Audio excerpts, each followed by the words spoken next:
otherwise, it'll be really great because usually my sessions are very intimate and personal, so a lot of interaction and back and forth questions is what I usually do. And of course, feel free to actually ask the questions whenever you have any doubts or any concerns, or if it's something that can wait towards the end, that'll be great. If it's a technical question or a question that you may feel requires a very lengthy answer, or just particularly to you, because sometimes a question can be catered to everyone else, or just particularly you, right? So if it is something that would benefit everyone else, it'd be great, I can answer it. But then if I do tell you, all right, let's leave it towards the end, come to me personally, we will discuss it then, okay?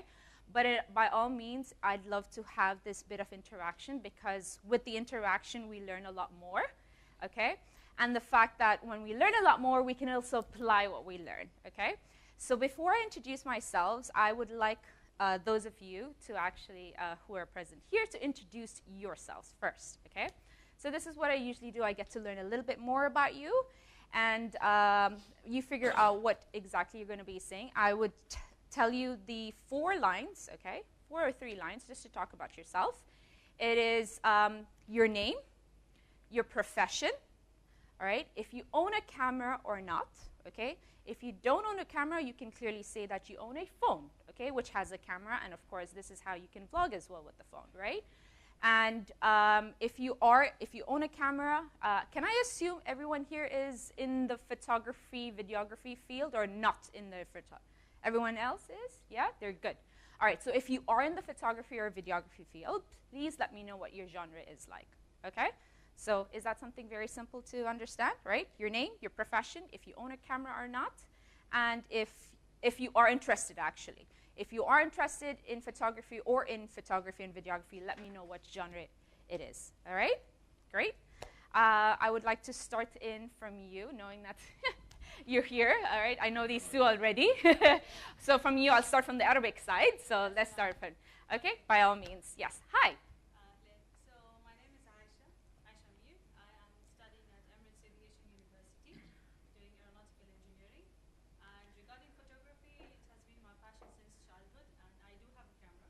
Okay. And my favorite genre is nature photography. Nature photography. May I ask what kind of camera do you own? It's D5300. Okay, so it's a crop camera. Sorry, you said a Canon or a Nikon? Nikon. All right, great. Thank you so much, Aisha. Gary. Hi. Yes, good morning. My name is Talib Zahir. I work as an IT consultant. I own 2 cameras. Okay, I've been here. I was in photography for some time now. But you know, I'm not yet started the professional way of doing this, just like a hobby. My best genre is wild photography and nature photography. Sorry, wife photography? Wild. Okay, Actually, right. wild Yeah. photography. Okay, sorry. Yeah. See, this is why it's so good to sit in the front, right? Why I wanted to go for the vlogging, you know, because I've been in some countries and I'm having a lot of stories that I got it from those countries. I'd like maybe to tell it to people, and like maybe there's some session can be learned from that one. Maybe looking at the other side of the world that many people doesn't know about it when it's coming to feminine or poverty or how people are Perfect. struggling in their life, you know. Great. I have some photos about this one. I have some videos that I'd like also to include in the vlogging experience, so these people can really experience what I was seeing, and while I'm talking, they'll be able also to sense what I'm really talking about. Okay, great. Thank you so much for that. That is very good for letting me know. Talib, right? Yes. That technically with his vlogging, he has a purpose, technically. So that's really good. Thank you so much. Hi. Hi, my name is Darshana. Sorry, Darshana. Darshana. Darshana, okay. Darshana, okay. I got into photography maybe in the past 3-4 years. Okay, I use my phone most of the time. Yeah, I think the whole time I use my phone. Great. I was the HIPAA Instagram winner last December. Welcome for back. The theme winter, and I won for the expo also. There was Canon Moments for expo. Yeah, I'm basically interested in people Okay. and their emotions, but that's a very difficult genre to practice in this country. Yeah. So for the time being, let's say landscape and architecture Is what you would want to Yeah. focus on. All right, great. Thank you so much, Darshana. Hi. Hi everyone, I'm Emily. Actually, I'm a freelance makeup artist. Great. You're Oh, okay, Yeah. okay. All right. So, I'm a freelance makeup artist, but before that, I used to do some photography and videography. Okay, But I great. didn't continue it. Before you continue, Yes. guys, did you catch your name? Emily. Emily. All right, great. Okay, okay, that's good. So just figuring out if you guys are listening. Yeah, okay, great. All right, hi, Emily. Yes, continue. So, I was in photography and videography before, but I only learned the basics of it. I didn't really like continue. I continued the makeup thing, Okay. which is I'm doing now as a freelancer. Okay, great. All right, so you just got into, well, you're interested into vlogging to figure out how it would Yes, possibly help you and your business, right? Okay, great. Thanks, Emily. Hi. Hi, my name is Win. Like a win? Yeah, Okay, great. I have two cameras. I work as a software consultant. My primary interest, I do travel a bit. Like you said, bring back some stories, share it. I've always been more into photography, but I haven't started with videos. Okay, great. May I ask what's your style of photography? Currently landscape, Okay. cityscape. Cityscape and landscapes. All right, you guys need to come huddle up together here then for architecture and landscape. All right, thank you so much. Hi. Hi, Rania Shamas, office manager in pharmaceutical company. I have a YouTube channel. It's for recipes and food, really. I'm trying to do more into photos and videos. So that's why. Okay, great. Sorry, I didn't catch your name again. It is? Rania Shamas. Danya. Rania. Rania. Okay, all right. Thank you so much, Rania. All right. Hi. Hi. Nice to see you again. First of all, I'm sorry about my English. I'm Mike. I'm from Greece. I'm a photographer the last 8 years, and I'm specialized in weddings and fashion. And my love is travel photography and landscape. And I have my own my equipment, my photography, and Nikon Z6. Z6. Okay, great. I was going to ask you that. Into wedding photography as well, all right? Last 8 years. Last 8 years here in Dubai or back home in Greece? Okay. It's first time. It's the first year. You're here. in UAE. Okay, great. Thank you so much, Mike, for joining us. All right, so I'm just going to start from you, and then we end up this way, all right? Great. Hi, my name is Aruna. I'm in aeronautics and aerospace. So this allows me to travel quite a bit. So on my travels, I'd like to same thing, record and share my experiences. I quite like history, so I do all the historic visits and museums. And Great. things like Okay. Do you own a camera? that. Yes, I do. Okay. What camera, sorry, do you mind me asking? It's just a Nikon point and shoot. Okay, point and shoot camera, that's fine. All right, great. Thank you so much, Aruna, right? All right, hi. Hello. Hi, good morning. My name is Sunil. I'm working as a marketing, a graphic designer, and a video editor. And I'm a hobbyist photographer, which is my Wow, you're like a little package over there, huh? yeah, my hobbyist photographer, which is my niche is food and fashion and street photography. And I own a 6400 Sony. Okay. I'm here just want to learn how to properly edit the whole blog. How to turn on the camera, right? No, joking. Just want to learn how to edit the full blog because I want to learn how to do the edit for the whole story. Okay. All right. Okay, great. Because we're only briefly touching about the editing. It's more of the experience that you get and the fact that if any of you are camera shy, we're going to actually make you get out of that comfort zone and actually face the camera and start speaking. So it's more of that experience as opposed to the editing, because editing is quite simple if you actually have a very good message to share. You know, so just try not to overthink. Mil? Yeah. Okay, great. Thank you so much, Mel. Hi. Hi, I am Muhammad Abu Rashid. I am professional photographer and photojournalist. I have Nikon D750. I work in about 12 years Okay. behind the camera. Behind the camera. So you want to be in front now. Yeah. Right, great. I tell the people the story about from the picture, but I should tell him the story from the video. Okay. And I share him the story about where I go, what I do, how be the like how I give him like positive energy to continue in this life. Okay, great. Thank you so much, Muhammad, right? Yeah. Okay, so I'm just going to interrupt Muhammad. Did you finish or did you? No, it's good. Halas, this was the introduction, right? Okay, great. So a lot of what he said right now is also what I would be introducing, is the fact that how you can use vlogging to not only just vlog for the fun of it, but ideally how to promote your business as well while you vlog, right? So the idea is most of you I can see have professions and have actually used the professions and want to actually vlog about it. So ideally, everyone's looking at the screen. So did it turn on me? Okay, great. Okay. So now we're live on YouTube, guys. Say hi. I mean, your faces are like there. All you have to do is just raise your hands, okay? But the idea is a lot of people here may not know that vlogging can actually help promote their businesses. And this is what I would show you and how the experience is like. So thank you so much, Muhammad, for actually sharing that, because now it is time for you to be in front of the camera to let people know what you do, how you do it, with a lot of energy, of course. Thank you. Hi. Hi, my name is Sari Said Abdullah. I'm an art curator at Khawla Art Culture. We do exhibitions, some of them are photography exhibitions. Great. And I don't have a camera. I spend most of my time watching travel vloggers. Oh, travel vlogger, so that's good to know. All right, great. So you said you don't have a camera, but I'm assuming you take videos using your phone, perhaps? Yes. So have you already started taking videos or not yet? Yes. You started? Yeah. Okay, great. So the idea is just to improve on it, how to take it creatively. All right, thank you. Sorry. Sari. Sari. Okay, thank you so much. Hi. Hi, I'm Leah Abdullah. I'm Sari's sister.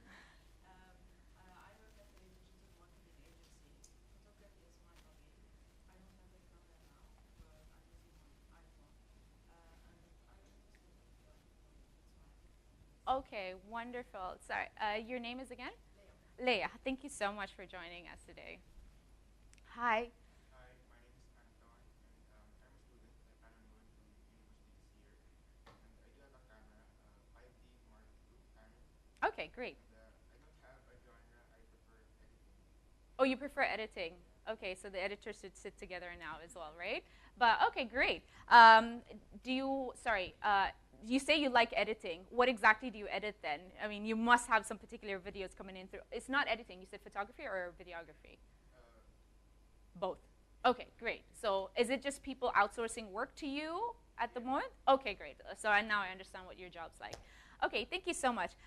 So there's a missing line. Hi, lovely ladies. If you could just sit one step forward, that would be really great. Okay, so for those of you who joined from the last line, and of course you, will come back to you. You're the last, because you're joining in, right? No. I don't know. You will introduce last. You will introduce yourself last. So for those of you who've joined in from that last line, I would like you to introduce yourselves in 4 lines. Keep it pretty simple, which is your name, your profession, if you have a camera or not, okay? If you don't have a camera, of course, feel free to say that you have your phone as your camera, and what kind of genre that you are if you're into photography or videography, all right? So we'll have to continue the Arabic side from here. Hi.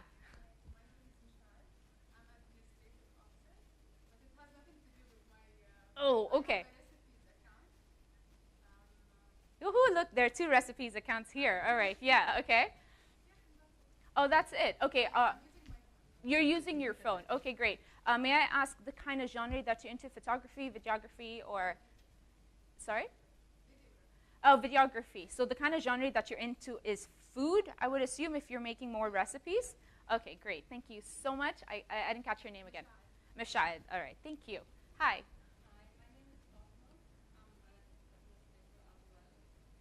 I used to take photos with professional camera, but I quit years ago, but I'm back now. Congratulations on moving back again. Okay, great. Can I ask you what style or genre that you focus on in terms of photography? Nothing in particular. I like taking pictures. Okay. No, when people say nothing in particular, there's always one more than the other. So I'd like to know, is it mostly portraits, if not into streets, if not food, maybe, just saying? Nature. Okay, great. That's nice to know. All right. Thanks, Fatima. Hi. My name is Mai. I'm an architect.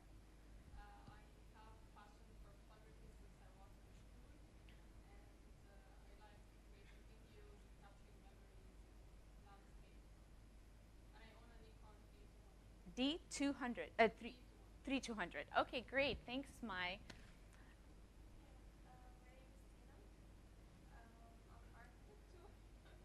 Guys, you have so many architects in this room. We'll create a nice little building over here, right? Yeah. Okay.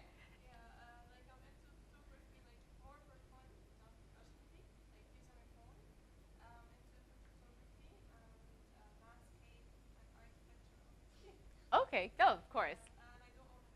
You don't own a camera. All right, so I'm just assuming the same for you as well, using your phone. Okay. Thank you so much.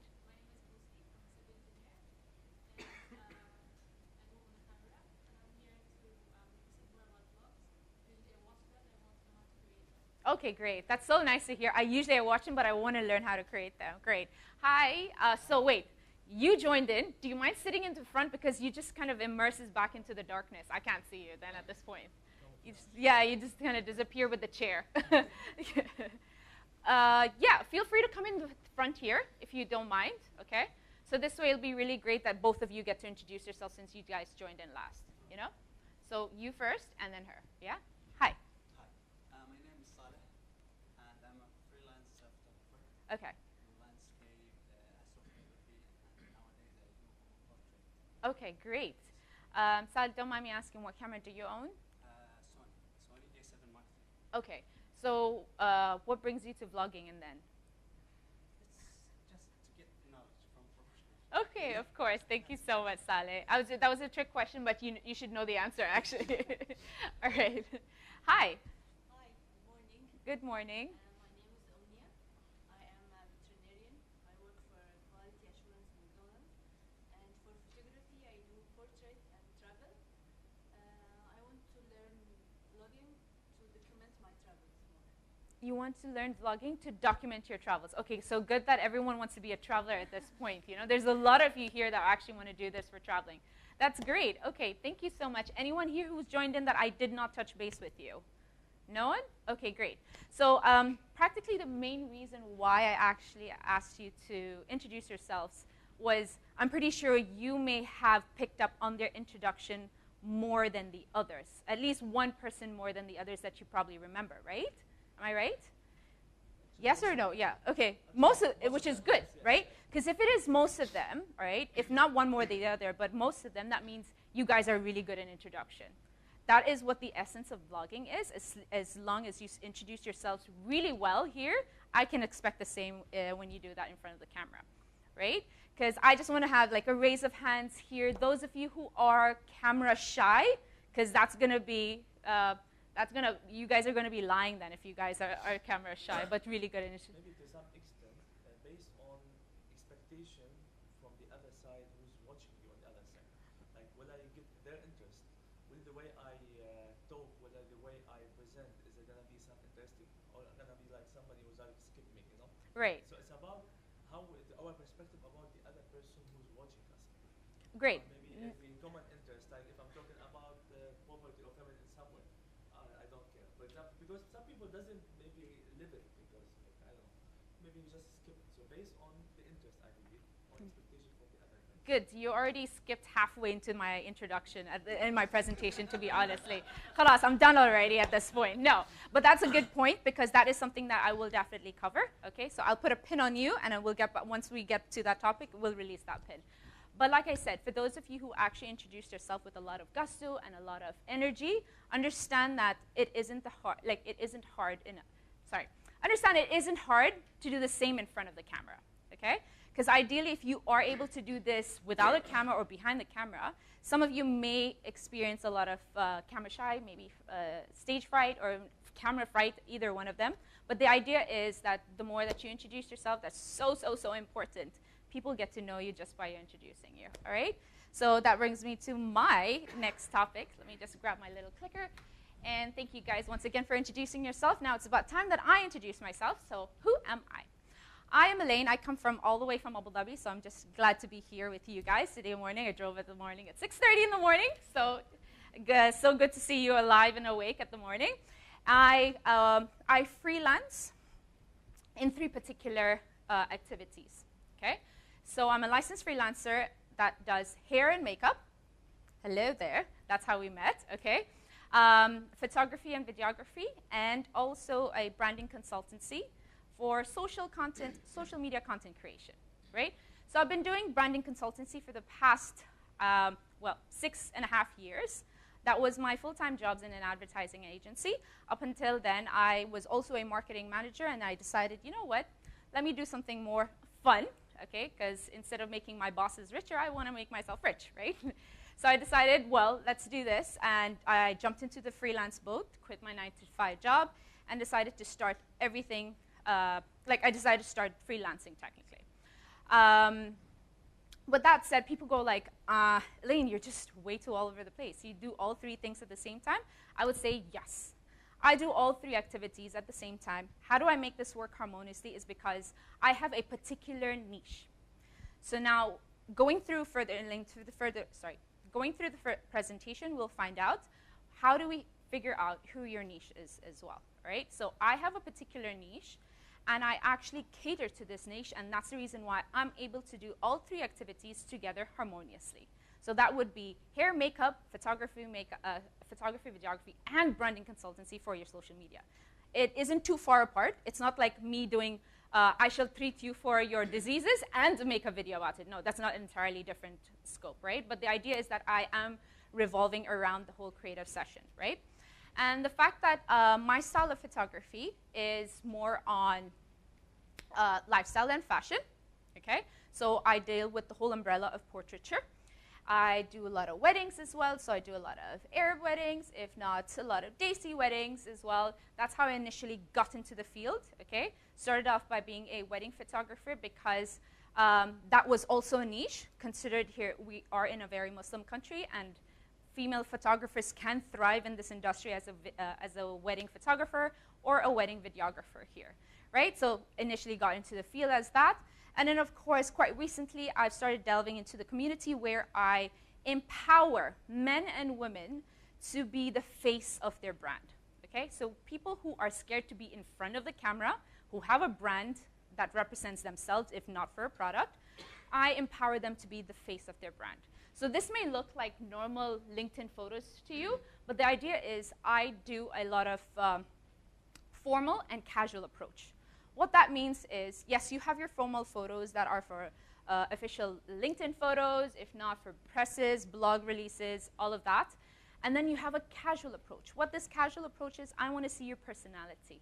Please tell me more about you in one photo, right? Take off that blazer, take off all that formality, all right? I mean, wear the same clothes, not take off your entire clothes, but wear the same clothes, but ideally show me your personality apart from the formal profession that you do, right? So when I show these two photos, they look like two entirely different people, right? So it's that idea that I try to at least empower them by letting them know that they have to be the face of the brand that they represent. And ideally, it has happened a lot more because of COVID. A lot of them have decided to become solo entrepreneurs themselves because they've left either their 9-to-5 job, got fired, or got made redundant at this point, and decided to run their business on their own. So again, what are the first steps of being that brand and the face of that brand? So again, a really good question here is, I'm pretty sure the reason you're here is because all of you have watched vlogs or some of the other, right? Yes? Yes? Okay, great. So now what we're going to do is we're going to go through the types of vlogs, okay? You're not limited to these kind of vlogs, all right? Currently, the system these days it's more of a hybrid style of vlogging. But again, this is just enlisting the main ones that are out there and that are quite popular, all right? We're not limited to this, but the idea is it all has meshed into one another, okay? So again, so this is a more interaction course at this point. Feel free to raise your hands or tell me a story about it, but then ideally, those of you who are interested or have watched review and unboxing videos. A raise of hands. I know when people say yeah, I hear that the yeah is all the way there, so I'm looking at the wrong person, yes. So a raise of hands will be really, really great. Review and unboxing. What kind of review and unboxing do you usually watch? Something related maybe to lenses, camera lenses, for example. Great. So it all encompasses under technology, electronics, right? Okay, makeup. And anyone else watches something quite different about? Sorry, why am I hearing that the voice is somewhere here when it's somewhere there? That's so weird. Nice ecosystem here. Okay. Sorry, you said about cameras, so that still considers under electronics and technology. Anything else that you like to watch? Outfits. Someone said fashion. Correct. Yeah, exactly. Clothes. Yes. Hi. The mystery boxes. Oh, brilliant. That is absolutely brilliant. You and someone else in one of my workshops, like let's say 6 months ago, had mentioned mystery boxes. So it's nice to know that there are people that are still interested in mystery boxes. But that's great. So ideally, to those of you who do not know what unboxing is, okay, if you want to start somewhere, all right, try reviewing something. That is something that you love, right? And it may not appeal to everyone, but always know there's someone out there who watches your videos or someone that actually likes what you like, right? So the idea is just to throw something out and go like, hey, I'm just reviewing something. Reviewing something could also mean not just exclusive to electronics, mystery boxes, or clothes, or anything packaged in a box. It could even be food at this point, right? You guys now have food packaged in a box, and that's why when you see a list of this, you've seen that food is mentioned over here, but it's like a good mesh of all of these vlogs, right? Great. So who here watches lifestyle vlogs? And by lifestyle vlogs, I mean a day in the life of someone popular or someone interesting. Only one? Wow, guys. I'm guessing rest is all travel photographers. Yeah. If that was a vlog, that's a full-fledged vlog, right? Yes. Lifestyle vlogs, did you say? I saw 2 hands go up, right? So is it someone popular here in Dubai or outside of Dubai? No, not popular, just like teenagers, college students showing how their life is at some country after traveling.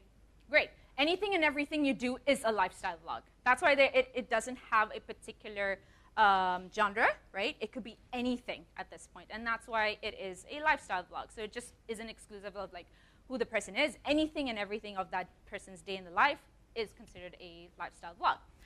Educational vlogs. Guys, you tell me you do not search how to do this, right? Great, educational vlogs. Enlighten me, what kind or what sort of educational vlogs do you actually look up to? For example, if I have a problem with the iPhone, for example, I would like to inquire how people are doing troubleshooting, how they go through this problem, And Great. in many cases, it works actually, and it's better than going yourself, reading through the steps, trying yourself, You have somebody who have already experienced this problem. He resolved that problem, and he do it for you, so you can to go to the point. You don't need to go and go and search. And it's actually save a lot of time to us. And I'll be sure to subscribe to this guy's channel because I know at some point of time I'm gonna go back to this guy and see maybe the same problem I may face. He already experienced it, and I'll take the solution directly from him. I'm so happy your answer is not a one word. Okay? Your answer is like, we can already see you vlogging at this point, right? You're already explaining what you wanted to say in one word, but just extensively, right? But thank you so much. Yes. Anyone else want to like to differ? Yes. Recipes. That's really great. Great. That's really, really good. And sorry, and why? Why it's named like that? Exactly. Great. Great. How? Anyone else would you like to say? Yes.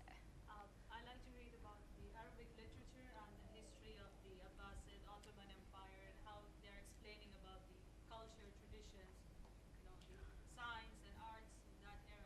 Absolutely. So educational vlogs actually, because of this as well, educational vlogs actually ranked in the highest in 2020. Anyone knows why? Lockdown and everyone. We were forced into the digital age before we were even ready. And everything, not that it was not present online already, not that educational vlogs was not there, it was just a lot more paid versions. But when 2020 hit, everything became free at that point. People became more empathetic that, yes, there are people that wanted to learn, and kids were forced to do e-learning or school learning online at this point. So educational vlogs were the biggest hit during 2020, especially during lockdown.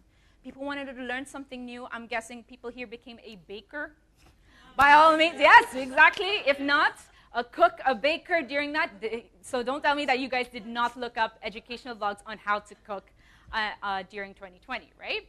So that's as simple as it can get for educational vlogs. So now I'm going to see, I will see at least 100% hands for the next category, travel vlogs. Please say, because if someone doesn't go like that, half of your answers were like travel vlogs. Guys, I heard the architecture and all of that. You guys are not into travel vlogs? I used to watch, but then I went into depression.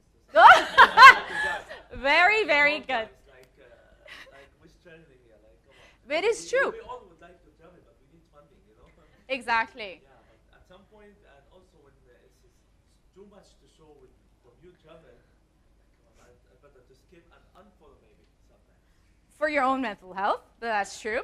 Travel vlogs actually ranked in the highest in 2021 and 2022, okay, as the #1 spot, only because, as he said, it made other people jealous, right? That you were busy flying out in a country when I was still under a lockdown, right? You could virtually travel, but at the same time, you could make people jealous that you were in a different country. But at the same time, a lot of places have suffered or crashed. Their economy kind of crashed during lockdown. So for those who actually traveled and, like you said, wanted to create awareness of particular places that were suffering or places that required their economy to boost up, travel vlogs became very, very popular. That they'd send even micro-influencers, if not major influencers, right, to go out and help like spread the word, because of course our media currently right now is filtered. But the idea to spread a little bit more word was through travel vlogs. So that, again, that became a mesh of educational, traveling, you know, and everything that's happening at that more cultural vlogs as well. So lifestyle as well, kind of meshed into one, right? So here you've heard of Khaled Al-Amri, right? He went to Pakistan quite recently based on that floods. And of course, anything that has happened, I'm pretty sure he is traveling other places to create that awareness. So again, now travel vlogging, instead of just fun, has also taken a more practical approach of creating awareness. Fashion and beauty vlogs. Guys, no, you would assume girls would raise their hands. None of them raised except one. No, like, yeah. all of us do that. All of us, it's like by default. You don't have to ask exactly by default. Yeah, okay, I'm pretty sure the guys have seen it as well. Don't tell me you haven't come across a video of some guy wearing some other fashion at this point. You may have accidentally come across, that's still considered as watching. Yes. If you've watched that 1 or 2 second of that video, it's still considered as you watching it, right? So, sorry? Yeah, it is true. Yeah. So here in the UAE, fashion and beauty has ranked in the first place for vlogging, okay? It is also in tie with food vlogs, which would go for the next steps, but ideally, the reason, have you quite recently heard that the Dubai Fashion Week is now on the international calendar, right? So you have international fashion weeks that happen around the world, which is Paris. You've got the Milan Fashion Week, you've got the London Fashion Week that's happening, and now Dubai is on the international calendar. Why? All because we made it popular through vlogging. A lot of people come down here, they want to introduce a lot of the new set designers as well, young budding designers, if not for the well-known, but we made it popular here because of vlogging, right? Everyone and let's say not everyone and anyone, but a lot of the influencers here, especially the female side, they wanted to attend the fashion week. We wanted to make it in par of the fashion weeks around the world, right? So we made that popular instead. And then, of course, any budding designer that wanted to open up a shop or a retail place that was selling clothes, they would give it off to micro-influencers, if not for major influencers, and then create that buzz about their brand, right? If they can't spend a lot more on marketing or advertising, on heavy advertising, they might as well give it to influencers to create vlogs about it. That was the easiest way to get into becoming an influencer at that point, right? Great. Who here watches prank vlogs? And I mean prank vlogs as guilty pleasure as well. Only 1, 2? Guys, you were that depressed during lockdown, right? Yeah. Okay. Reason is, again, top 5 vlogs, prank vlogs actually did make it in that top 5 stream. Why? Is because the fact that we were depressed, okay, and we were locked down, apparently vlogs that were dating as old as early 2009s or even before that surfaced up during 2020 or 2021. And just by watching it, even just a couple of seconds in, so we made that video quite popular, right? because we were in a mentally, emotionally breakdown mode, we just needed some source of entertainment to ideally get ourselves up, and prank vlogs was one of the many most popular top 5 vlogs, ironically, right? Great. Food vlogs. Everyone. Mike, why? You don't want food vlogs? You're not going to tell us about your food in Greece, right? But ideally, yes. If anyone had to ask, okay, so out of the entire list at this moment, right, out of the entire vlogging list, which one's the easiest to start off with? I would always suggest food, right? I'm pretty sure that you guys have all taken pictures of your food, right? If anyone says no, you're lying. Last week I started cooking because I live at the university's accommodation. So with my neighbors, we started cooking something, and that was my first experience cooking. I never cooked at home. So I literally took videos and images. I'm going to make a reel of this to celebrate this achievement. Great. So that's the thing. You eat with your eyes first. That's what they always say, right? So if you have said that you haven't taken a photo of your food, you are lying, okay? Because even if it's a badly taken photo of your food, you are still considered as a food vlogger at that point. It's you documenting that memory of you having whatever food that you had that day. Currently, if I blink right now, there's a food restaurant that's opening somewhere in Glazeis at this point. Okay, you never know, right? It's the fastest to get into the industry. People eat. It is essential, all right? And the fact that it's also easy. It's not rocket science. It doesn't require a lot of mental thinking to vlog or talk about a particular food. Even if you just take a photo and go like, had food downtown of Imar at this point. And people go like, where? And you put a pin into it. That's already considered vlogging at this point in just static version, right? So if you make it a little bit more dynamic by just putting in a video, adding more text, telling them where you are, that's already a mini vlog for you, right?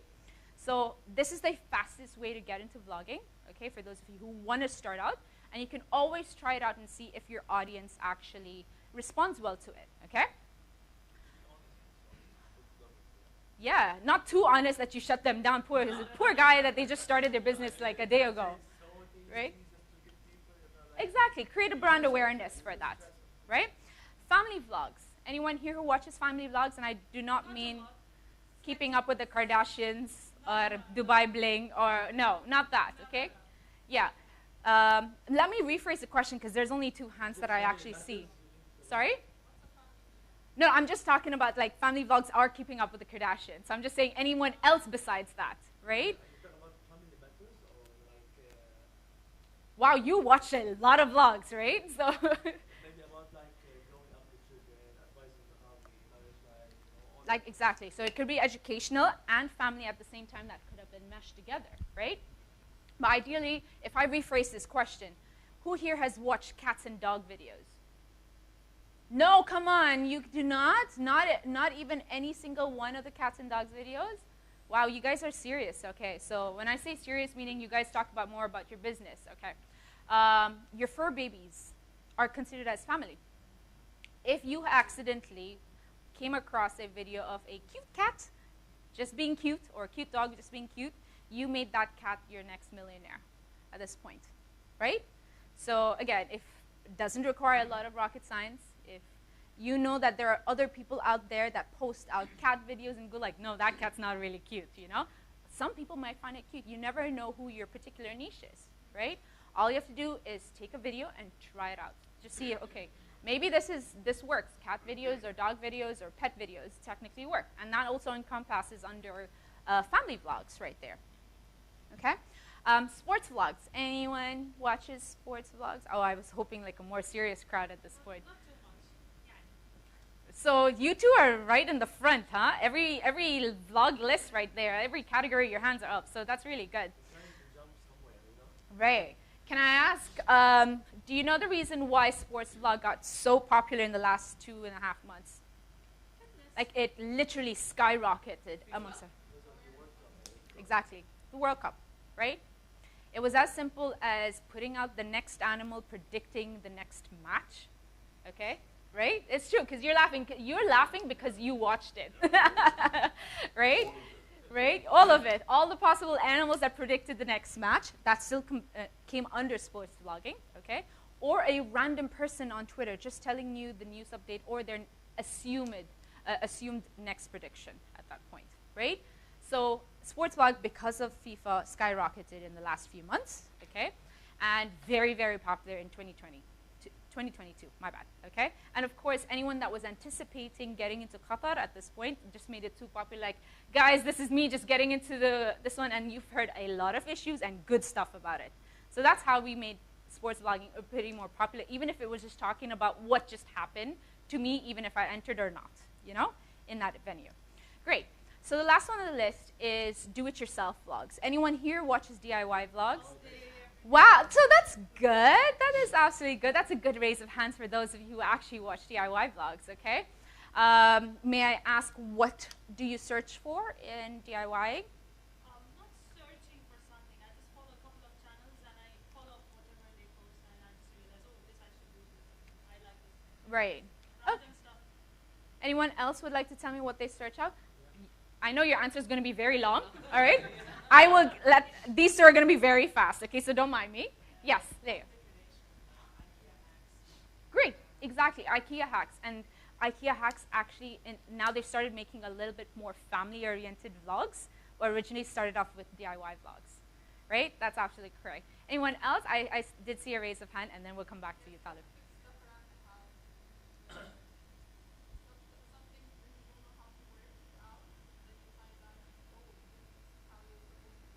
Great. Hair treatment, arts and crafts, yeah, that's all of that as well. Thank you so much. Yes, now you, shine. How to create things out of many things that we have around the house, you know, like trying to assemble things around each other, create something, you know, like some sort of a decoration or like creation some sort of a box or something for my children, you know, that they like create something, you know, out of the lot of random things that we would like maybe to throw away, you know. Right. Okay, great. So, guys, have you heard of this vlogger, okay, this particular YouTuber called Dad How Do I? Anyone's heard? Clearly, this is the reason why they're sitting in the front, okay? Because they know exactly everything you're talking about, okay? So for those who do not know who this vlogger or this YouTuber is the fact that he started off making really simple videos, okay? The idea was he grew up without a dad, all right? And he didn't want his followers, which were mostly youngsters, to grow up the same way he did without knowing things in life. So technically his videos were so simple, which was like, Dad, how do I fix a tire or tie a tie or hang a photo frame or like, you know, fix something with super glue or something like that. They were so simple videos that ranged in from 2 to 5 minutes only, okay? And this became the most popular videos, right? He thought, okay, he just thought that he was just helping someone out there. And it turned out that someone out there was a good 9 million people out there. So his net worth is actually worth that 9 million, and the idea that the fact that he actually made people feel like they weren't growing up without an elderly or a guardian or a dad, you know, things that you should have learned in life growing up as a kid, right? So again, he put a new meaning to DIY, okay, but at the same time, like I said, what youth may not think would entice someone else, you never know there's someone out there that is actually watching your videos, right? There's always someone that could be like, yeah, I like his videos, I'm actually gonna keep following that person's video, right? You never know. So again, you're not limited to this list, okay? But the idea is the fact that you can try out if any of these attracts you and figure out what your niche is, okay? When I say your niche is, you always put a video out of any of this a lot. Figure out what, like what she said right now in the morning. She tried cooking out something, she created reels, and she was quite celebratory about it. The idea is the same thing, right? Try out something new, something that entices you, something that is of genuine interest to you that you could talk about, not something that you don't know, right? And then, but like I said, the easiest is food, right? I mean, with food, you just give your own review about it or your taste or wherever. That's, like I said, is no rocket science. But the idea is try out something new, all right? Anything from this list, and always ask for feedback. Put it out there for people to actually say, guys, so tell me, did I do something like you like? Is there something that you'd like to see more? If it's not, move on to the next topic, move on to the next category. Try always something. There's nothing wrong in trying, okay? Without trying, you wouldn't know where you are, right? Great. So I just wanted to ask, are we going on for our break right now, right? So we are going to be having 2 breaks, just to let you know. So it's one between 10 to 10:30 for 15 minutes, right? Yeah, 10 to 10:15. So we'll break back in around 10, since it's 10:07 right now, break back in 10:20, okay, 10:20, 10:30. And our second break would be for lunch, or for prayer times, ideally would be around 1 o'clock, all right? So guys, feel free to actually move about, because our next topic would be how to structure a vlog. So it's a little bit more intensive on talking on how to structure it a little bit more properly, right? So yeah. Oh, it's nice to know you still want to sit. 10:20, right? Yeah, 10:20. Yes. The mic is not working. I mean, it's not. I'm throwing my voice out. No. What is that? What is that? No, do you Oh, want- I didn't test the video. You mean? This video. Yeah. No, I was talking about the live because we fixed No, we are fixing that line. That we fix. What do you mean? the live. Oh, sorry. You mean?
Hassan, the battery's fine.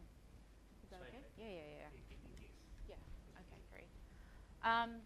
So before we start in, may I know who joined in, like in the past half an hour or like mid conversation? Is it just you? I'm the only late guy, yes. No, I said no. I can see too, guys. Do you mind if you sit in front, because I feel like the further away you are, you're gonna sleep. You know, I want to prevent that from happening. Yeah. Like, please come in forward. Is it just the three of you? Were you here? No, I did. I don't believe I've heard your introduction. So facially, I can remember this. Is it good? Yes, please sit here. That's great. Hi. Would you like to sit here in this too? Yeah. No, because I would like you guys to introduce yourselves, because you are part of the session. I'd like to make this as interactive and creatively as possible. Yes, please, here. Perfect. All right, so it's 1, 2, 3, 4, 5 of you guys who've just recently joined in, okay? So guys, I hope you do not mind, because I like this as much as possible for everyone to be heard, okay?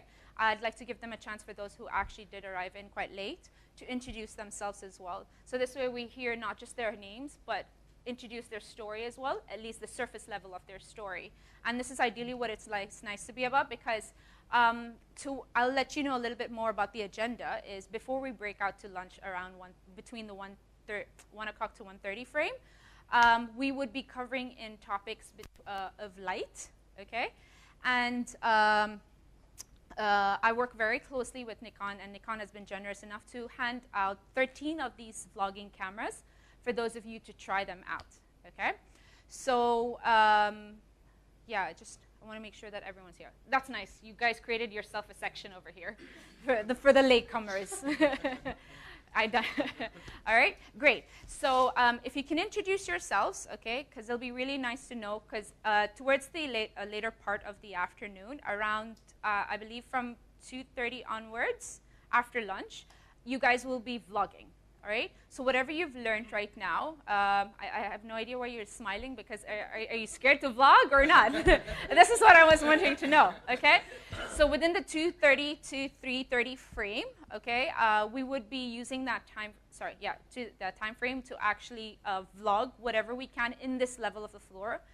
Fortunately, they're giving us this area to vlog, okay? If you want to go downstairs, you may go downstairs, but that's where our limitations are technically, and slightly outside the building, okay? So we could vlog about this. It's just to create a vlog of 30 seconds, okay? Up to 60 seconds, feel free. For those of you who want to make it shorter, go ahead. But the idea is I'd like those of you to post this out on a platform that you're very comfortable with, your social media platform that you're comfortable with, just to recap the day, okay? So again, this is just pushing you out to try it. If in case this is not, vlogging isn't your thing, at least you know you've tried it, right? So it's nice to actually push out whatever you've learned and whatever you've applied onto this video, so that this way you could actually tell people that this has happened. And of course, whenever they want to come see my face, they can always see it at a later phase, okay? So your introduction would have to be your name, your profession. If you own a camera, all right, let me know what the camera model is. If you do not own a camera, it's fine to say that you own a phone, okay, that has a camera.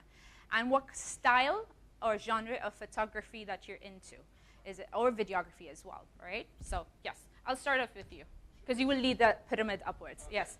So, hi everyone. My name is Ayman Abu Zahra, and I founded a company, an IT company that supports restaurants. So technically, I'm going to vlog everything I have to do with restaurants and how they can scale their businesses. So this is very important for me to be here today. So I think that's good. Guys, right? recipes, vlogger makers. This is your contact right here. So it's so good to know its introductions, because you never know who you might actually meet to network for future businesses, right? So thank you so much, Ayman. Hi. My name is Mohammed Shafi. Basically, I'm actually, by profession, I'm a microbiologist working in the biotechnology. And photography is my passion. And vlogging, actually, I'm not doing the vlogging. Sometimes like travel, travel vlogs and all, just to share my experience and all. I'm more into the photography. On in like Canon 5D Mark IV. Like Is it also travel photography that you're into? yeah, travel photography. Okay, great. Thank you so much. Yes, you were saying, Amen. I do apologize. I do have a big chunk of camera here. It's very simple camera. It's Sony A6600 with a lot of lenses and. I like how you say simple, but then it's a huge bag for simple, right? Yeah. And as well, 360 camera and so many other stuff. Great. Thank you so much for adding that detail. Hi, sir. My name is Hasnain. I'm a travel photographer from India. I started a company here called Camera Story in Dubai. So basically, I'm here for learning a travel module. So I travel a lot. So this is what I wanted to attain. Okay. For this, Oh, great. Don't mind me asking, you just said you own a company that, into travel agency? What is it? It's a photography company. I started a photography company here in Dubai. Okay. So it does advertisement, videos. Right. Okay. So it's a production. Yeah, it's a production company. Okay. Great. Thank you so much. I own a camera, Canon 6D Mark II. Great. Thank you. Thank you. All right. Lovely two people up there. I don't know why you're looking at each other. So either one has to start. Feel free. Good morning, everybody. My name is Azan. People calling me Aziza more than my name. I'm fine with that. I will let my colleague, Dr. Tata, to talk to you about me because he's the one who's pushing me here. He's the one who discovered that I have that kind of inspiration and something, and he finds me. He's pushing me here. Okay. So this one's your PR agent then. Yeah. Okay.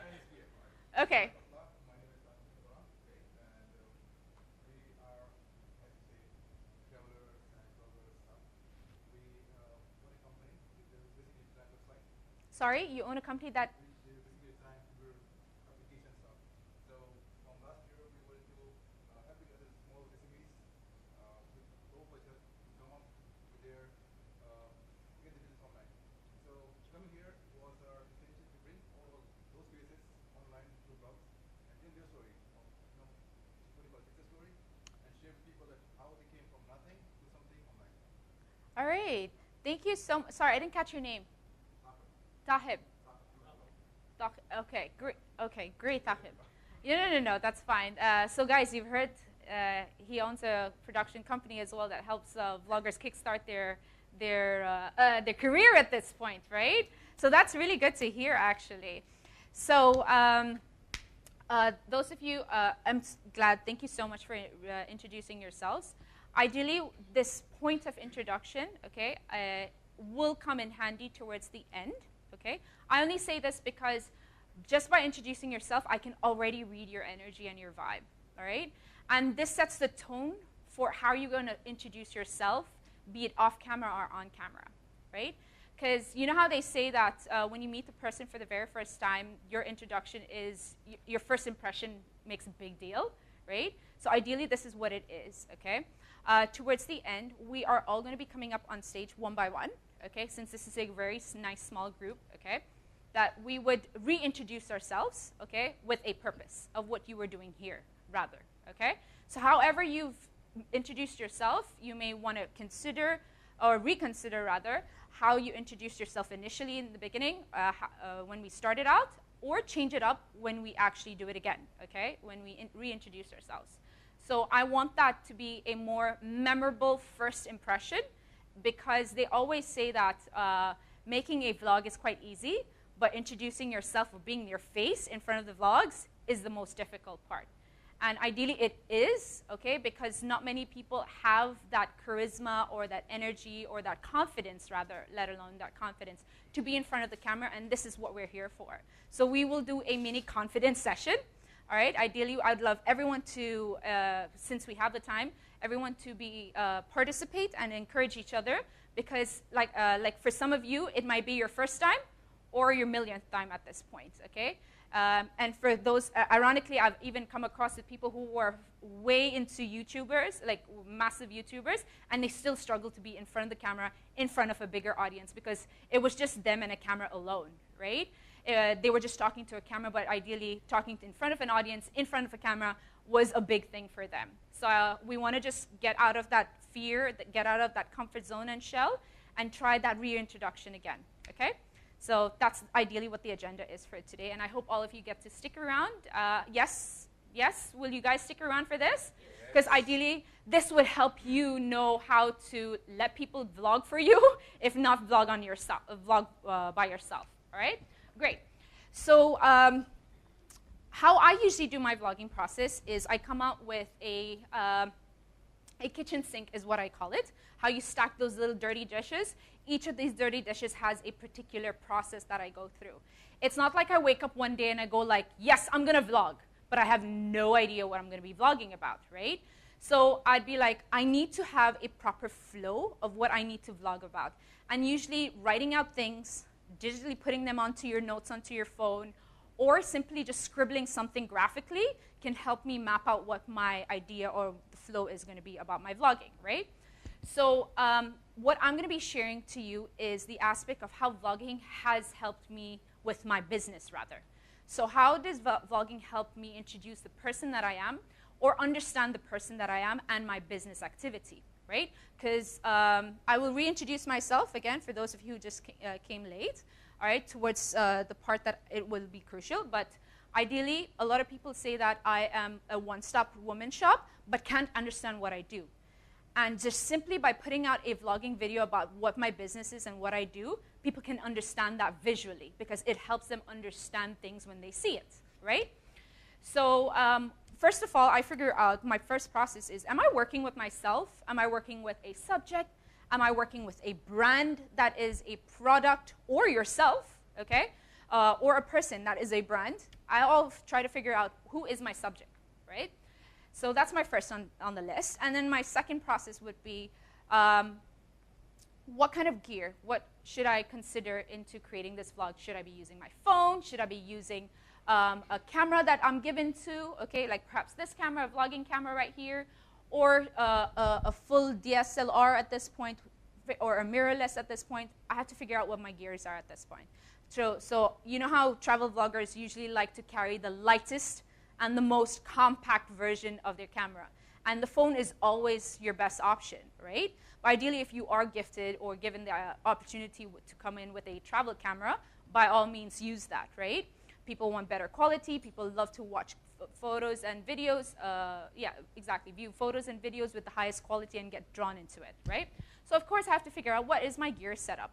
So for those of you who are looking at this list right now, I'd like you to mentally map this, if not write it out, to figure out what your steps are, okay? Perhaps your gear right now might be your phone. If not for your phone, like I said earlier on, we have 13 cameras. Nikon is quite generous enough to actually loan out 13 cameras for you.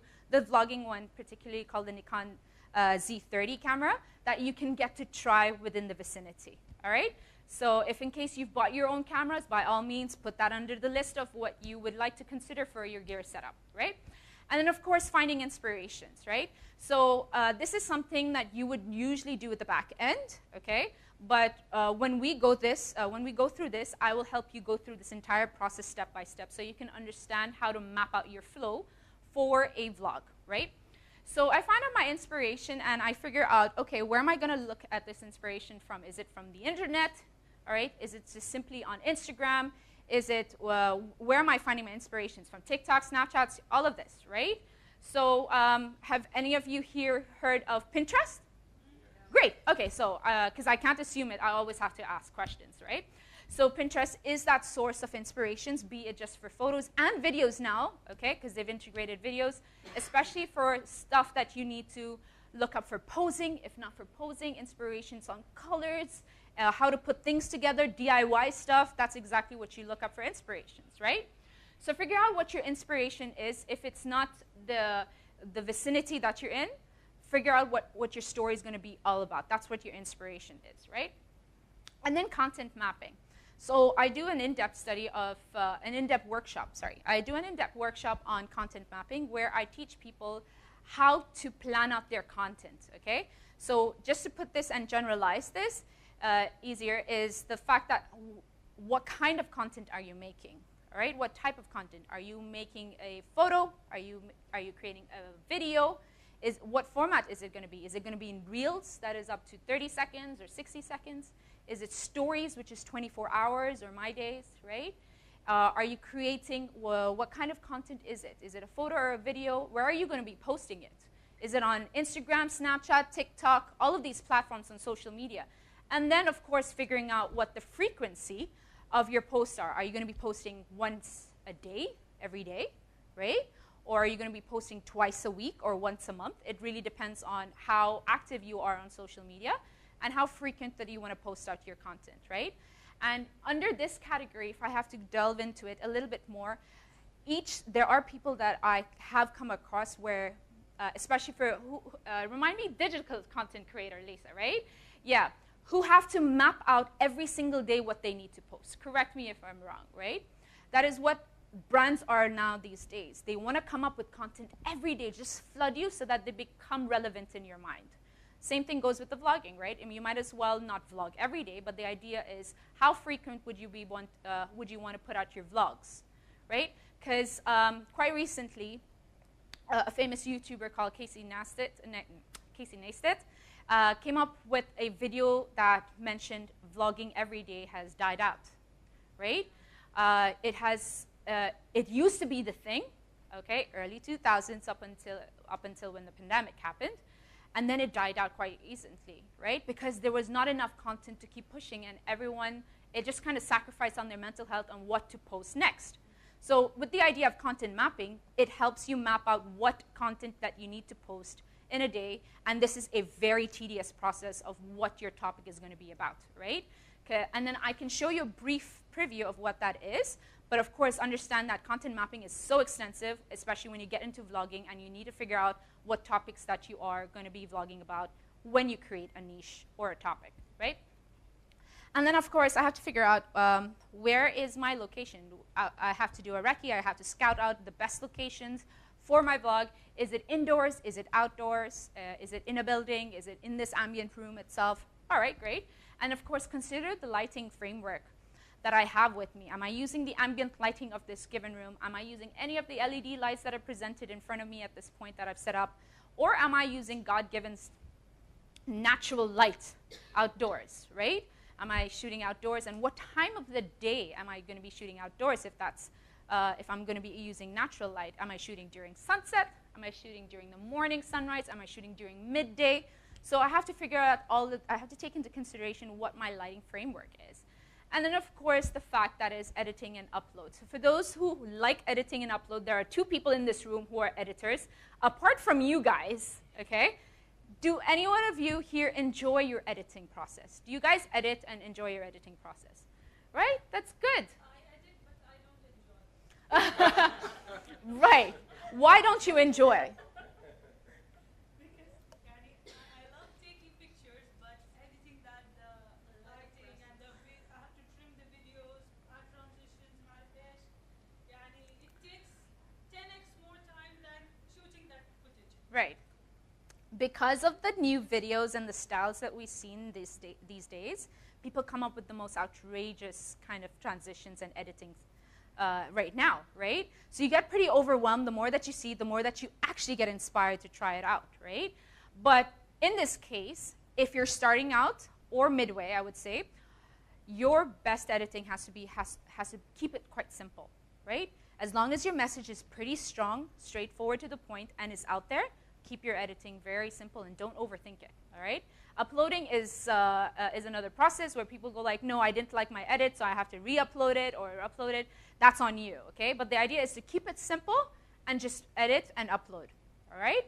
So that's ideally what it is. I personally do not enjoy editing, so I see these two people here, and I'm going to send you videos because you enjoy editing for some reason, all right? But yes, so this is entirely what the kitchen sink process is. So I'm gonna figure out what the next process is and how to come up with a storyboard. Okay? You guys heard of Canva? Yes. You guys heard of Shutterstock? Yes. Great. All right. So Canva, for those of you who do not know what Canva is, okay? Canva it basically makes you your own graphic designer, right? It does the thinking for you and the work for you, okay? So in Canva, you have even in the free version, you have templates that are available for you that you can draw it out. You can put in photos graphically or digitally, you know. These are available on the free version. Of course, with the paid version, you add in a lot more. You have a lot more templates that are available to you, all right? I'm not here to promote Canva. I feel like I'm an ambassador for it. But ideally, on the internet, you have Shutterstock, you have any free imaging websites that if you're unable to convey your idea, but you can imagine it, it's best that you type out your keywords, okay? Type out your keywords on these free imaging websites, and an image will definitely pop out.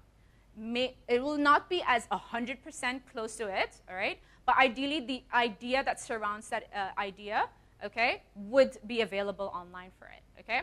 So let's sort of say if you're not an artist, okay, if you can't draw stick figures are fine, okay, but the idea of scribbling out, writing out what your storyboard is, gives you a sense of direction of what your vlog is going to be about, okay? And why I say this is because when you write it out, you put in a lot of energy into it, okay? I'm not going to be a healing therapist over here, but the idea of writing out your flow helps you map out whatever's in your head. You might be overwhelmed with a lot of thoughts, a lot of things that you want to try out, things that are very, very new to you as well, and it may seem very overwhelming. So instead of having it stuck into your head right there, you might as well just map it out, write it out, draw it out, or grab out these things. So now, for example, let's say a client approached me and wanted to come up with a coffee shop idea, right? And as a person who's very excited, full of energy, I will tell this client, I have so many ideas for you. All right, great. I want to talk about showcasing the facade of your location. I'm going to take a little wide shot, maybe across the street, and then I'm going to go and zoom in shot about like a little cup of coffee, maybe the little drops of coffee for your V60 or Chemex, and then I might show your staff and everything. So as a client who's hearing this for the very first time might be actually quite overwhelmed, right? She may not exactly know what you're talking about. But if she graphically sees it, she might be able to understand what you're saying. So all I had to do is pull out photos that was on Shutterstock or on any of the free imaging websites and go like, photo of close-up of coffee or drip coffee. And then I get one over here, right? So that's ideally how I want to shoot it, and I tell her this is the kind of shot that I want, okay? Or ambient shot or location shot of coffee shop or people shot indoors sitting inside, you know? If you type out these keywords, like I said, photos will pop out, if not close to 100%, at least close to the idea that you have in mind. And if you map it out and put it on the storyboard, your client and you are on the same page, so it leaves little room or less room for any errors. So this way you and her are on the same page and understand, all right, great, this is what I was thinking about, great. So it's good to know that we're on the same page, right? So ideally, this is what the storyboard is, to give you a sense of direction and how to shoot it, all right? Now, structuring a vlog, all right? You have your beginning, which is basically where you need to tell people to set it up and have a hook, right? Who here has heard of a 15-second rule or a 15-second hook? Anyone? Great. So there are two people here in this room that has heard. Enlighten me.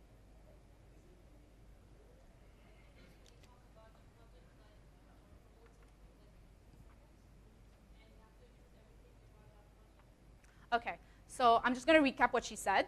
In 15 seconds, she talks about you talk about a particular project or what the project is about. Correct? All right, great. Is that a picture?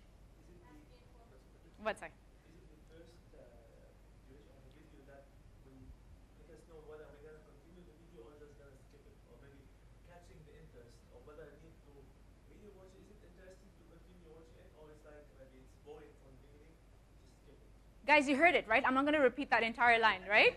Yeah, that was pretty long, right? Okay, so you've heard that. All right, great. And you said it was a pitch. No, I was just saying what she's saying is pitch. Right. Okay, no. Feel free to say it because everyone has an answer that kind of differs, okay? Yes, all of you are right, okay? But what ideally it encompasses, this 15 seconds, and it's called a hook, right?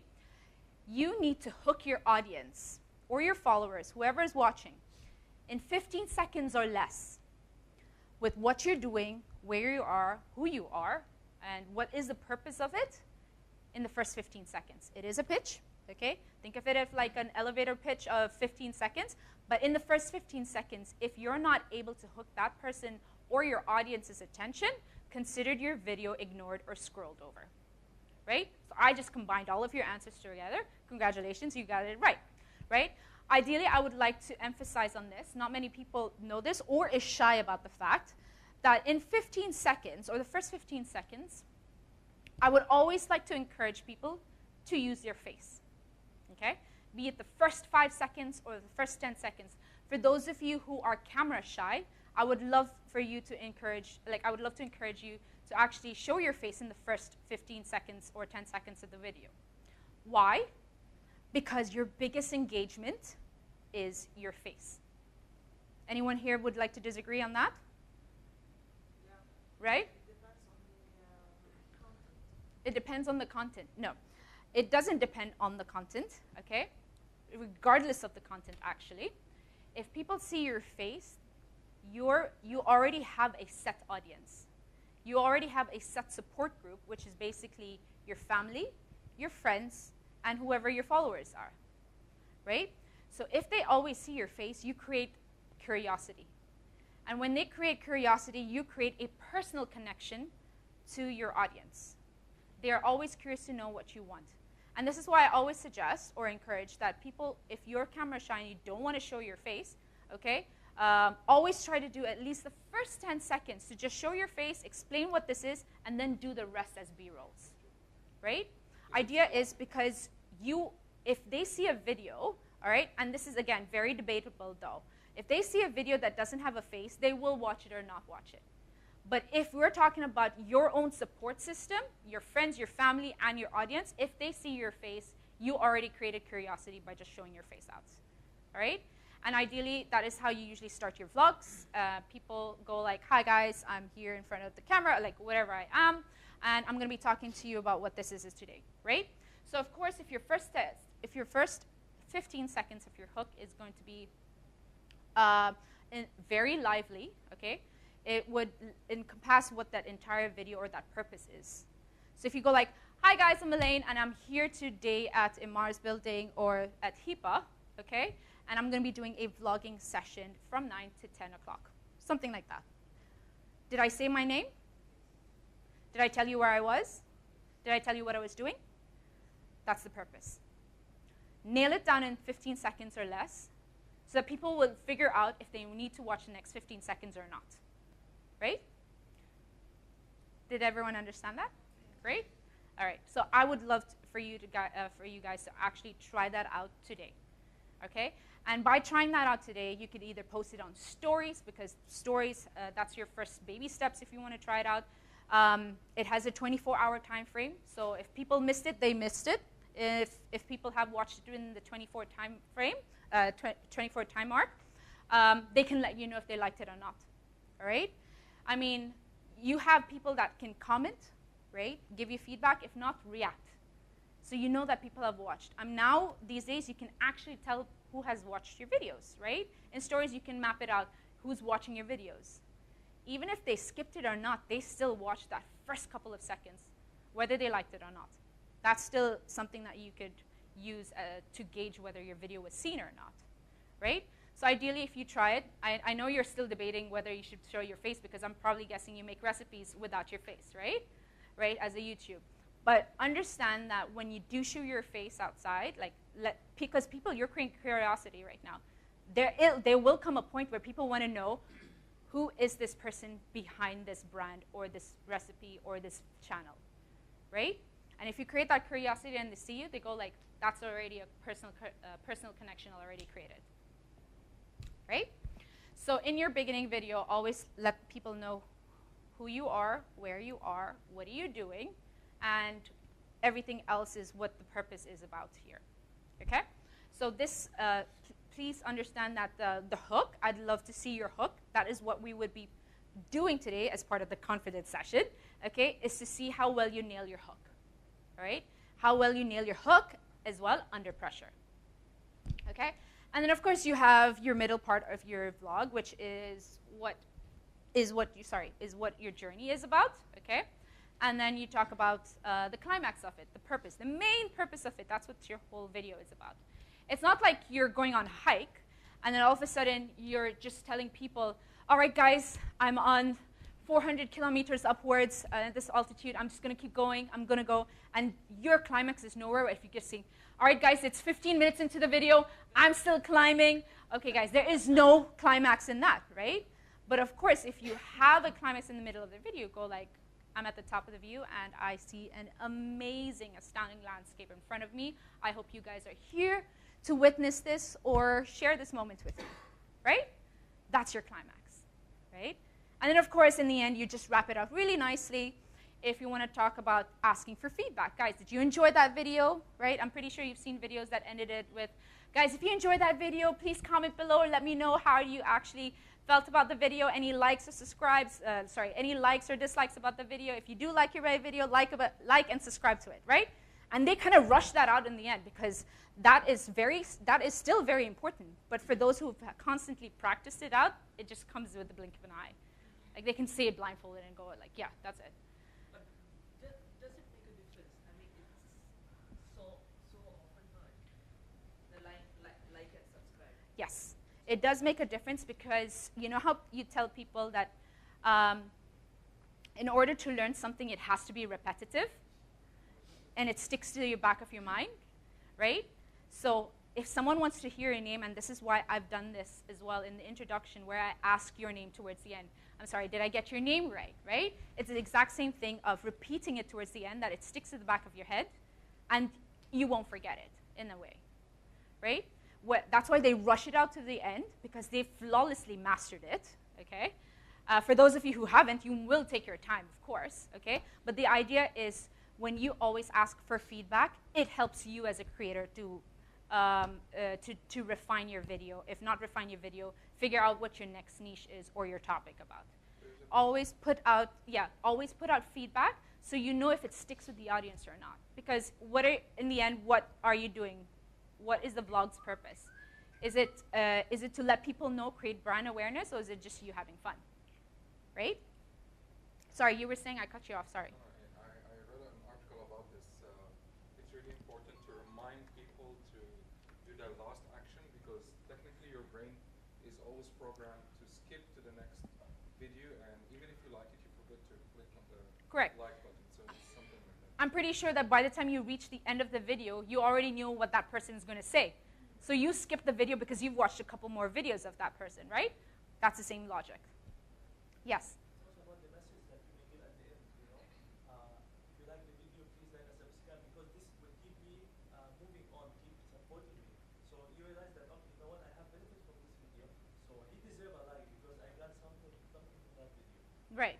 So it definitely helps you what content to create more because without that little motivation at the end, okay, you would lose inspiration or you would get demotivated eventually. So just by people giving out that feedback or at least garnering that constant feedback, you are motivated. You will be constantly motivated. And that's the only reason why we push out a feedback, and that's why we call it wrap it all up in the end. All right? You just can't go and end the video, bye. Okay, but then figure out, all right, what did she say? Where's her handle? Like, am I supposed to give comments or anything, like stuff like that? Okay, if you're a close person, if you're closely related to that person, of course, a like or react or a comment would be fine. But for those who are actually watching it for the very first time, you need to constantly remind them because they could be watching at any different point of your life, right? Yes? So can we say like the CTA, the call to action, should be at the end where we are telling them what they're... It is a call to action, yes. So I was going to, thank you for like fast forwarding that for me, okay, is the idea that your end has to be your call to action, be it as descriptory, as in written format, or verbal format, all right? So that's what your end is usually about. Great. So now I decided to sneak a few photos while you guys went out on break, okay? Is figuring out what you want to vlog about. And since we're doing something that's today, and I'd like you to spend that 30 minutes or 1 minute to create a vlog, okay? Be it in your stories format, without any editing and just direct posting, by all means, that's all in you, right? But the idea is, what do you want to vlog about? Let's talk about topics that we could vlog about here, considering we're here at HIPAA, right? Have you seen any of these outside? Did you? I loved it. The first thing I took a picture of. Exactly. And first thing of people taking pictures of, if it's your first time over here, right? Great. Talk about that. Talk about the billions of cameras that they have featured onto their wall, right? A camera wall. Did you guys see this? No, no one looked up, right? Always look up. Always look up. I love seeing or looking out for certain quirks in places, all right? Many people may forget to look up, and that's usually when the best designs are, okay? Or secret designs. But if you are coming across creative companies or creative restaurants or places, areas, always find the little quirks to talk about, okay? Because many people miss out on this and they don't know what to add onto their video. They'll be like, my video's so bland. I talked about like everything else. What could you talk about possibly? Talk about the quirks. Like, oh, I see they have like a Dubai time over there and it's got the Burj Khalifa. Ha, I'm here with the Burj Khalifa, you know? Stuff like this. Like, find out the little quirks that make your videos interesting, right? And then, of course, the ambience. We have a lovely seating room outside, or the entrance, the reception area, right? Talk about how beautiful that ambience is, right? Did you guys come in through the level floor, to the lifts and come in through level 15, right? Exactly. Talk about that duration of it. I'm pretty sure you've seen people just showing their foots up and then looking at to the lifts, right? I'm going up to level 15. And if not level 15, oops, sorry, give me a second. Did I say it there? Oh, I forgot. Okay. There was another slide that was missing where as soon as you walk out of the elevators, which all the elevators face a particular wall, you see exactly the logo of HIPAA and the translation of HIPAA, right? The abbreviation of HIPAA, right? So talk about that. Why are you here? What is HIPAA? Because not many people, or people who are outside your country, let's say, okay, would not know what HIPAA is. Talk about that. Talk about the fun wall. Talk about what it encompasses. Because quite recently I've heard that HIPAA is happening. They have another, Mohammed, correct me if I'm wrong, a season of photography contest that's going to go and ongoing? Right. Exactly. So that's something that you add on, that you throw into the video, right? I'm here at HIPAA. What is HIPAA about? All right, HIPAA is also running. Like, it's not like an advertisement of their entire contest, but the idea that you see photos here, you just put in a nice little plug that they're running a contest or another season of a round of a contest, right? And then, of course, if that's not enough to fill in your 30 seconds, I'm pretty sure it's already filling up your 30 seconds, right? Talk about the ambience, right? If not, step outside, figure out, always look up, because you never know what the ambience is going to look up. So end your video in this way, or because this is me just ending up my video saying that, guys, this is it, and I'm kind of wrapped up, right? But I saw people taking photos of the window, right? The view of the window, or where they were from the window. That's also considered as part of your ambience. I'm here on the 15th floor and look at what I see. Or HIPAA's got a beautiful view of the Burj Khalifa and Dubai Mall. Haha, I see you down there. So stuff like this, right? So figure out, and that already encompassed what your 30 seconds or even a minute long video, right? If people see this, okay, and it's just like a bunch of B-rolls and stories mixed up together, you already created a story at this point. You already told people where you are, what you're doing, snippets of views that you've been. So that's already an entire story in less than a minute or so, right? So that's what I was like talking about, like, what do you want to vlog about? This entirety of this 1 minute vlog about what it is here. Given that you are only limited to this area and the downstairs floor, what exactly do you vlog about, right? Because sometimes for people, when they are given an opportunity, and of course, if there weren't any restrictions, they could be vlogging about a lot of things. But what happens if you are limited to a particular section? How can you vlog? What do you vlog about? Vlog about the people that you've met, right? You can put that interesting people that you've met at HIPAA, if not what you've learned at HIPAA, I guess, right? And then, of course, just throw in the ambience and interiors or decors or the architecture. Architecture, guys. Architecture of it, right? Throw in that, right? You might as well throw in that. So again, figure out what your niche is of how you want to draft your storyboard like, and just keep your vlog as simple as possible, straight to the point, message, and fun. That's all we need to know, right? If you had fun, people can see it directly from your videos that you had fun, right? Can you see I had fun? Yeah. Nah, you guys. See, of course you can see. See, I can fool you guys to see I had fun, right? But of course I am having fun, thanks to you guys, right? So, oh, there it is. All right, the purpose. What are you doing here, right? So of course I took an empty classroom because I had to take it before you guys came through. Now that I have a nice little photo, I'll throw that into a story or format there, right? And then of course any of the things that you've seen at the name board here, exactly what it is, or end it either with the logo of HIPAA, if not the logo of HIPAA, your face like I did with the building facade, just signing out, right? So figure out what your purpose is of the video, if it's the people that you meet, your interiors, what you did over here, or just simply a scope of what happened today, right? So content mapping, so I told you guys I'm going to give you like a brief preview of what the content mapping is, okay? So for those of you who want to try something new, these are just random topics that you can come across, okay? Of course, this is very generalized, okay? It is so generalized that it needs to be tailored according to who you are as a person and what you do as a person or a business or a brand, right? Ideally what it is, let me just stand here because it's a little bit complex. Right, okay? So ideally what it is how many times are you going to be posting, right? Talk about your frequency and your consistency. If you, so people have mentioned, and well, stats have also mentioned that if you are consistent, people will anticipate your next video. So that means if you let people know, I'm going to be posting every Monday there will be a person, if not everyone, a person that will religiously wait for your video, right? So I would usually say consistency is key, but how I would like to roughly translate consistency is just showing up for your video. That's consistency itself, right? Just show up for your video, at least make a video. If they miss your face, go ahead, just post at least once a week, if not once a day or once every day, right? Figure out what your caption category is. This is what you will do when you want to talk about yourself, right? So your passion or your business. So for example, let's call that your caption category of your title. Are you talking about a day in the life of Ellaine? Or are you talking about what she did today? Or follow my next couple of courses wherever I'm going to be doing next, right? Figure out what my captions is. So that's talking about you. And then, of course, visual topics is basically what you want to show up on your account, be it in the format of reels, stories, right? The kind of type that you want to share it as.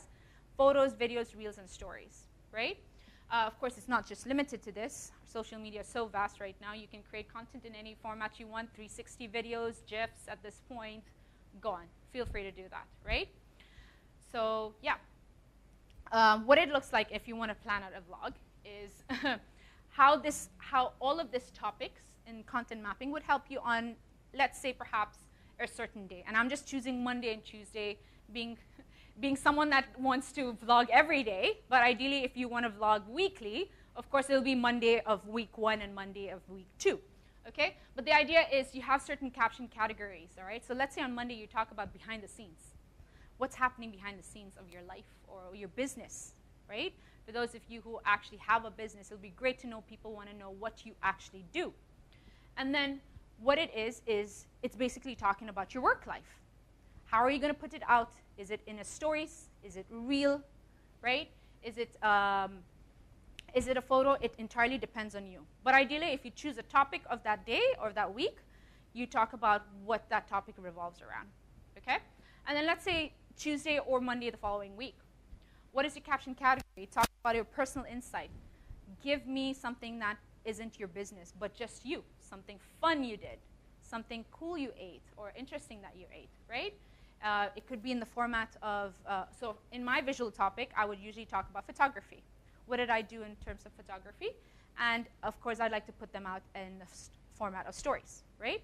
So just, these are nice ways to actually organize your thoughts and figure out what your next content's gonna be like, right? Because with people who just immediately push out and vlog out, they may not remember what they did last. Does that make sense? Right? So if, of course, you want to keep this in a nice, systematic, and more organized way, is nice enough to actually map it out for your content. And this is why digital creators or digital marketing get paid a lot, because we do the thinking and the mapping out for the clients, right? Agree with me. We pay a lot of money for you guys to, like, here are my thoughts. Oh, sorry. Here are my thoughts. Please organize this for me, right? Exactly. I have all the content in the world, but I have no idea what to do with it. Content map it your way. Map out that flow. All right? So now when you plan to actually take your vlog, figure out what your orientation is going to be like, okay? Because for some instances, you guys might feel so comfortable videoing in a horizontal format that you forget that I've asked you guys to make reels or stories, right? So you might actually switch between the two, right? But if you plan this ahead of time and figure out what your orientation is it going to be in portrait mode, okay? Vertical portrait mode, or is it going to be in landscape mode? Figure that out, because if it is nice to keep it consistent throughout, where you actually where you lead the viewer's eye in just one set of orientation. Instead of like, I'm pretty sure you've seen this happening on stories. Guys, flip your phone and the other way just to see this video, right?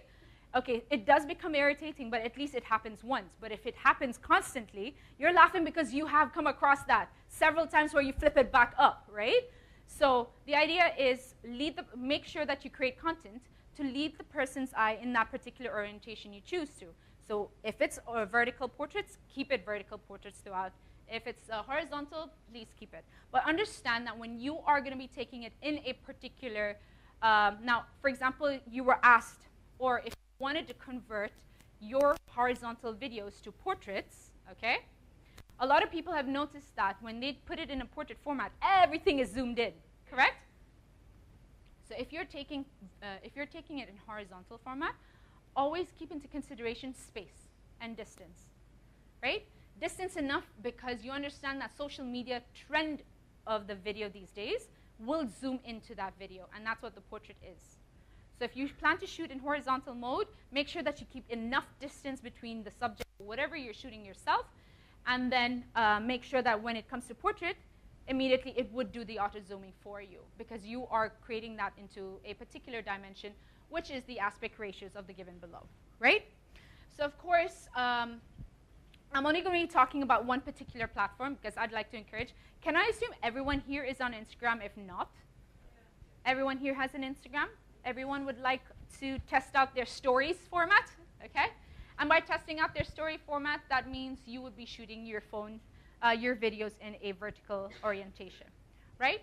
So understand that between your posts, okay, which is your normal square post, their normal post of 4 to 5, you have your stories, which actually blows out everything, right?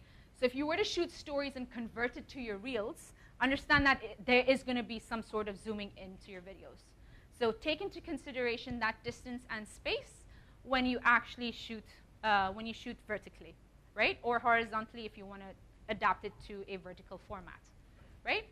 And then of course, this is I'm just throwing in a photo that I found on Google to help you understand this. That the fact that you have your horizontal videos, your landscape video post, okay, and then you have your square post or the current new post, which is Instagram's 4:5 ratio, and then of course, which is this right there. So if in case you want to know, all right, because not many people know that certain videos has to have some certain aspects of pixels or ratio. These are the given ratios that it is, right? So if you want to take this a little bit more professionally and adapt them online, these would actually help you. These pixel ratios would actually help you adapt them in that size. So you don't have to do a lot of thinking, just take a photo of it or Google it up because it's always present on Google at this point. What is the size of Instagram's video if you've created a video out of your camera, right? Because that is not the same size as it would be on your phone, right? So if you want to convert that, always figure out what your ratio aspect is on social media before you post it out. Yes? What's the difference between the first one and the third one? Oh, no, the first one was particularly for Instagram.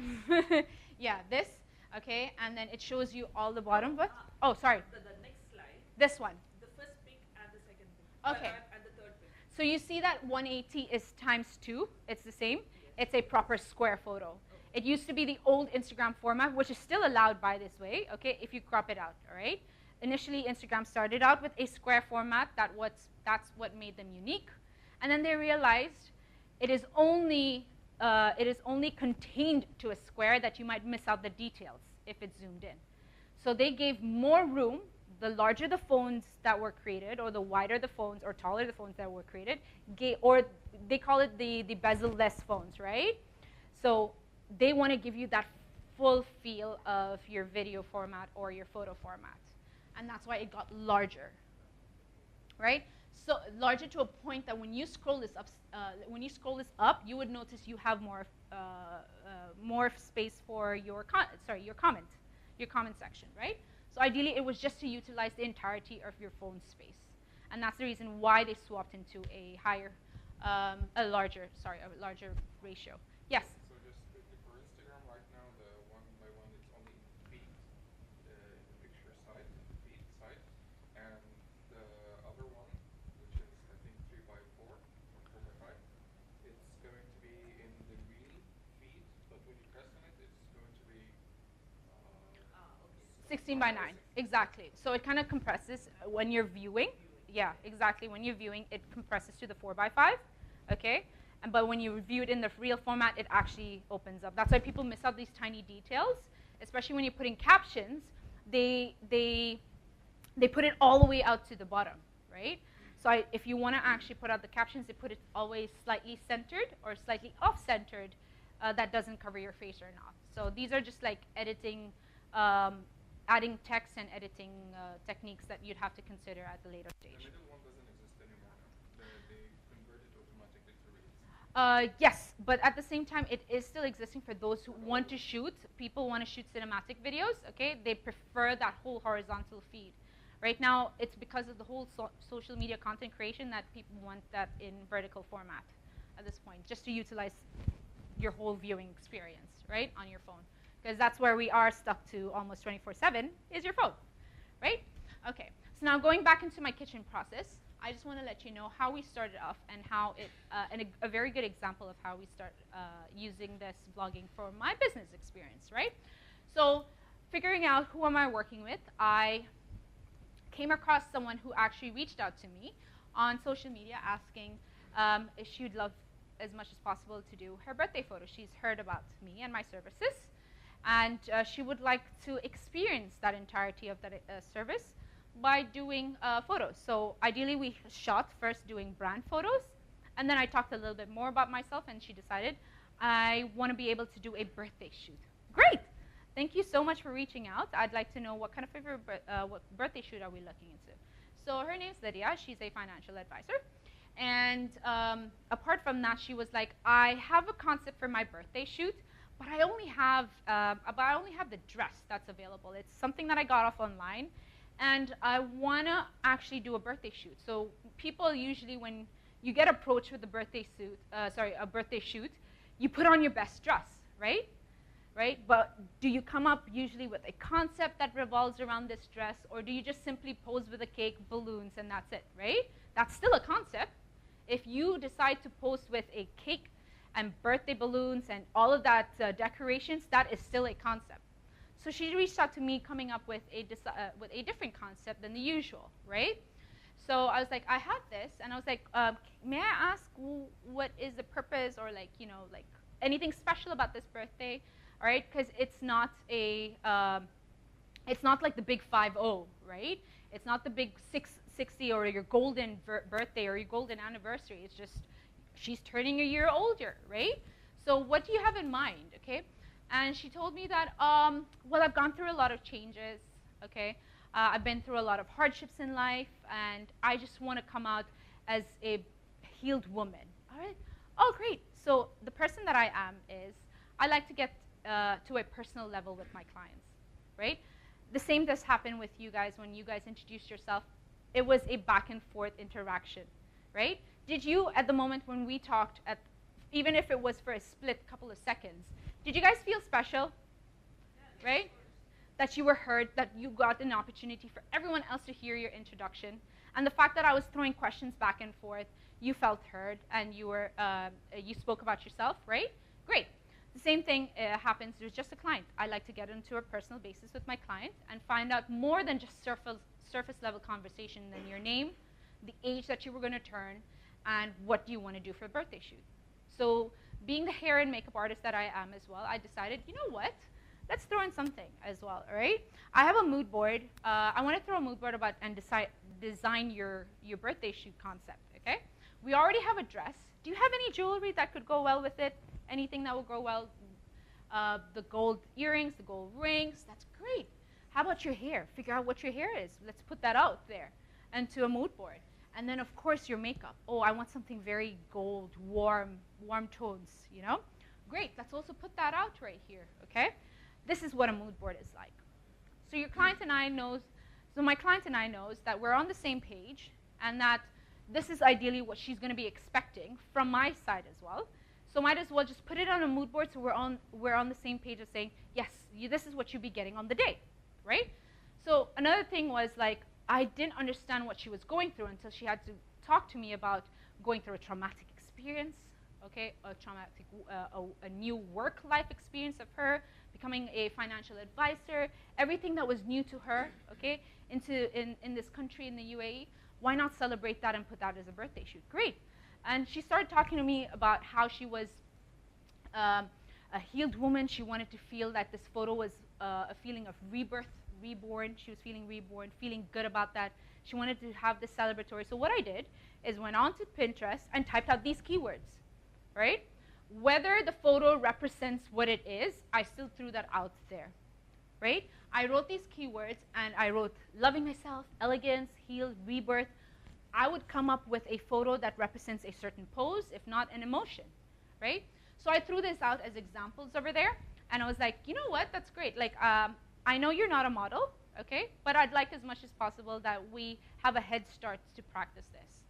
So what I did is I sent this to her as a mood board guide, and I was like, we've got 2 weeks until our shoot. I would like you to take the time to look into yourself into the mirror and practice out these poses, right? She's not a model, but I would be happy enough to help direct you. Great. So at least she knows that she can trust me. She gains a bit of confidence. And the fact that she knows what the shoot's going to eventually look like, great. This is all written or at least graphically represented on a mood board. So all she needed to do was just basically follow these poses and practice them before the shoot. So where's my location is, this is a park in Abu Dhabi. Okay, it's called the Al Emirat Park. And what it is, it's a mix between a forest / a little oasis / a cafe / a miniature desert over there, right? I asked her if she wanted her location to be at a desert. So talk about feeling freedom, talk about feeling reborn. She's like, I've had enough of the desert. All right, I want something that can represent nature, okay? If anything, people love to take photos of the nature here in the UAE because they like to commemorate the fact that it's not entirely a desert area, but the fact that people like the nature here as well, might as well just commemorate, yes, there is greenery. It's not all the desert that you hear that people talk about online, right? So we decided to do that in a shoot over here. So sorry, I just want to quickly see that. Yeah, all right. So knowing that these were the poses that she gave I gave her ahead of time, this is what the shoot ended up looking like. This is her in the entirety of the dress, outfit, and the makeup with the posing guide, right? And you can clearly see that if you've memorized any of the images that was in the posing guide, she ended up doing that itself on the photo with the help and the guidance of my direction to help her pose, right? And then you might be wondering, why am I in here? Like, what is this? Under the topic of working with the subject. Do you know why am I in here? Not just to show off my legs, but no, I'm joking. Do you know why I'm here? Why do you think it's part of the story, may I ask? Because you were some sort of maybe guidance or maybe some support that you were aligning with her, like, okay, what is needed to make you get out or show your value, you know? So maybe you were some sort of a mentor or maybe, I don't know, maybe some supporter to help and take the process. Emotional support. Okay, you say that. All right. Exactly. All right. Yes, feel free to say that. I'll still give. Okay, behind the scenes. And does your answer differ? You see harmony here. That's great to hear that. Even though you joined in late, I was trying to explain to people earlier how I can make them understand the business that I do and I know that's a lot, so reintroducing myself, guys, okay? I am for those of you who just joined in, I am a licensed photographer, videographer, / hair and makeup artist, okay, that does branding consultancy for social media content creation. All right, I have practiced this line so many times that I try as much as possible not to flaw it. But yes, okay? It is to show people that how I can harmoniously work with all the business activities that I have, and this is my niche, okay? It may not be just birthdays entirely, but the kind of people that approach me for a one-stop shop female woman job, this is what my niche is, right? So the idea is to create a behind the scenes to show what I actually do as a business. And I'm going to play a video right now, okay? And if that, if that actually shows you what it does, then it's done a great job letting you know. Did you take your photo or somebody else? No. So at this point, okay, the video that I'm going to be showing you is a non-verbal video. So it is behind the scenes, okay? The fact, yes? Yeah, okay, that's a good question. Yeah, I'm getting there. You guys are getting so excited. Wait, okay? So because my style of vlogging is behind-the-scenes vlogging, right? I do a non-verbal behind-the-scenes vlogging, but I make sure that I show my face so people know that I am doing this job and not someone else. But I have either a friend or a videographer who is, a friend who is a videographer, okay, that comes along with me on shoots if I'm unable to take a second point perspective, right?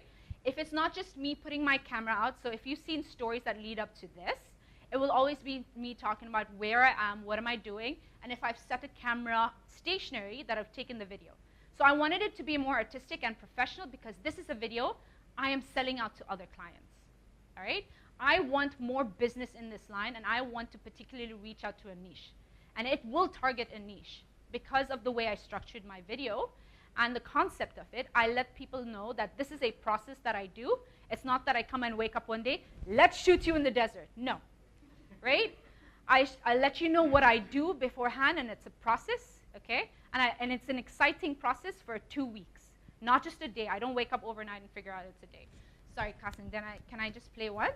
Yeah? Great.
Did you guys feel that was 5 minutes? How long did you think that video was? Is it showing there? Thank goodness. Darn it! I was going to ask you a trick question. Okay, great. So yes, it is a 1 minute. Did you feel it was 1 minute? Not because you are forced to watch this video, okay? But in the first 15 seconds, all right? And I'm talking about the hook here again. Did I tell you I was a makeup artist? Yes. Did I show you that I was a photographer? Right? Did I show you that I took her to a location that had greenery? Did I show you who my model was? Right? Did I show you that I was posing my model? Right? So, I mean, of course, the first 15 seconds are to show you the first 3 things that I'm good at. And of course, the next 15 seconds followed with me directing her, me showing my portfolio. Did you see that as well? Right? The end results of the photo versus what you see in the video. So I do a lot of here's what it looks like on video, here's what it looks like on post of the photos, right? Yes? I was interested to the stage where I had to look at your camera, which is Nikon at that time, I think. Yes. So I had to see what kind of camera you're using in this. Right, for some people, for certain people, you'll have to figure out, nitpick each and every detail. But the idea is if I told you who I was, what I was doing, where I was at that point, and exactly what encompassed the shoot with my portfolio, I've already sold my business in 1 minute of a video. Exactly. Right? So if I want to hire you, I will exactly look at those details. Exactly. So the idea, sorry, from the current slide, yes. Okay. So exactly, that's the reason why I am the model as well. I am the subject, is because I created behind-the-scenes video in a vlogging format. Okay.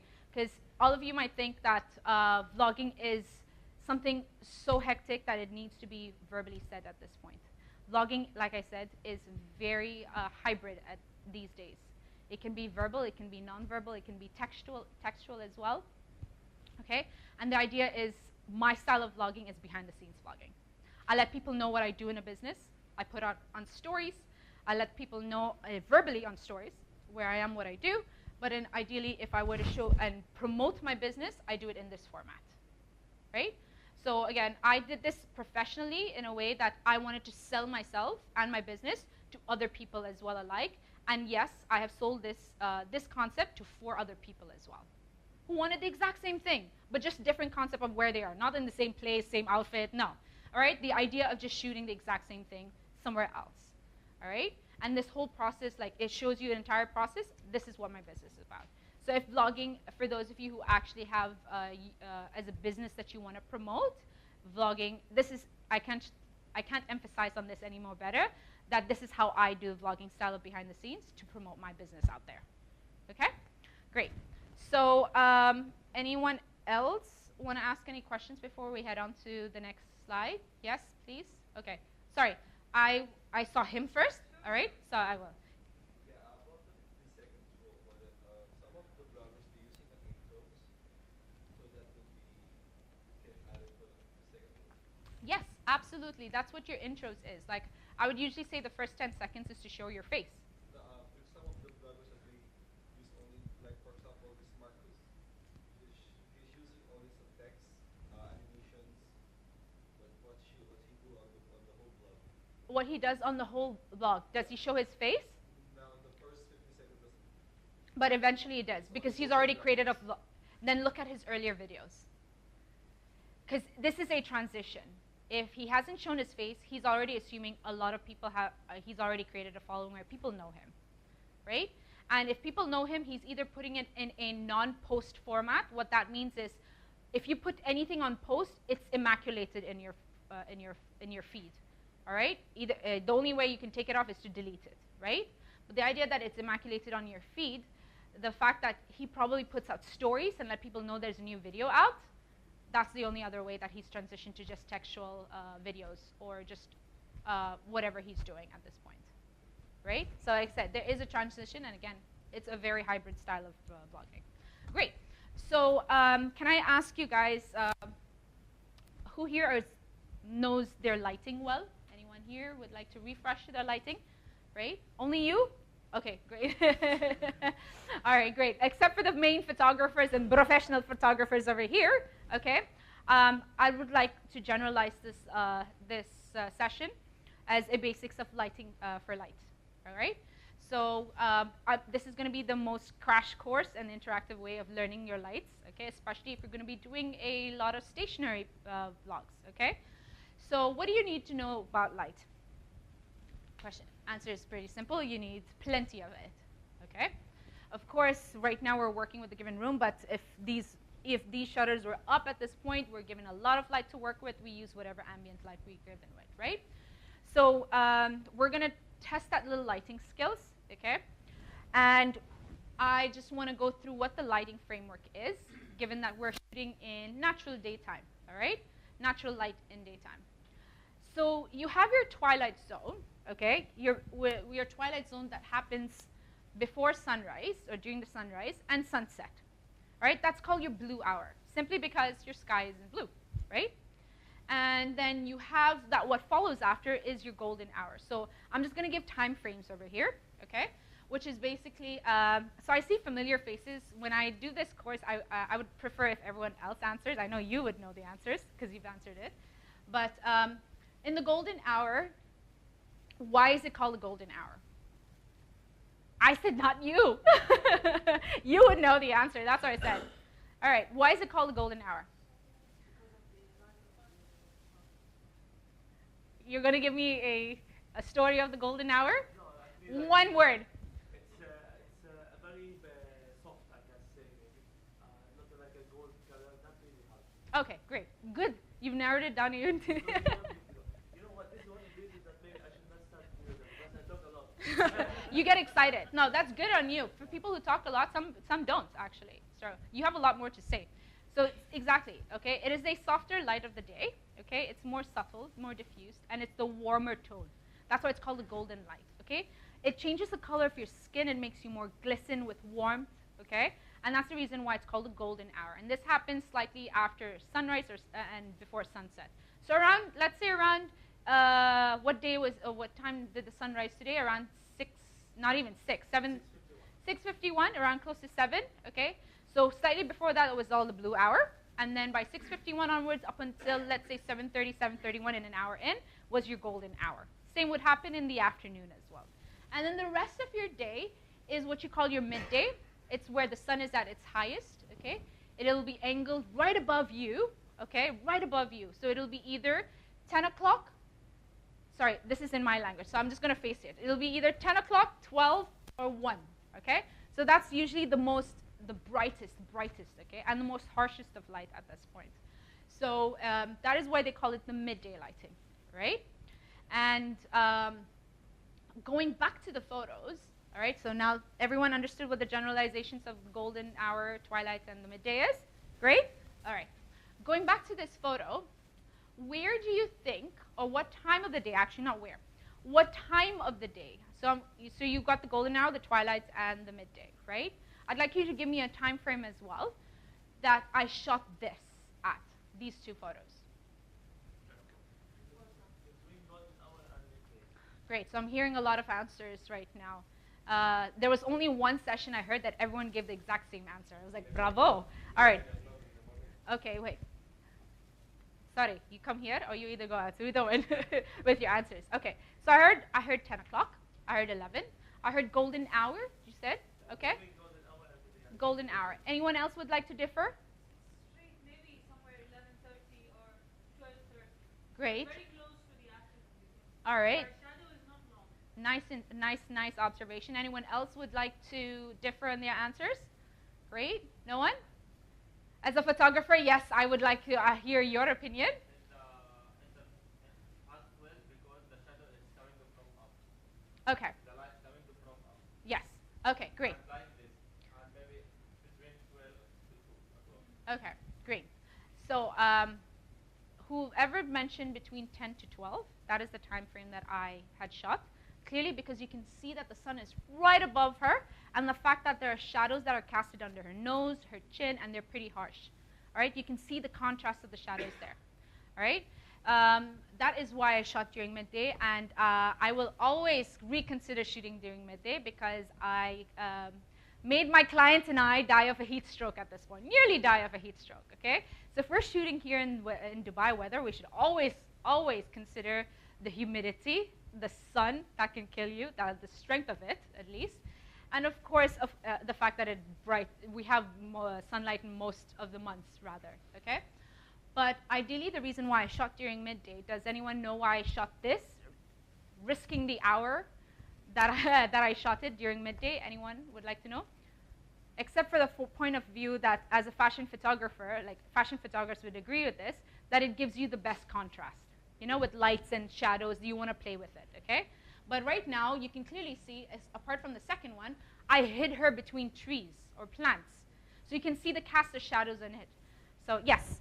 High level of trees to cast a shadow. So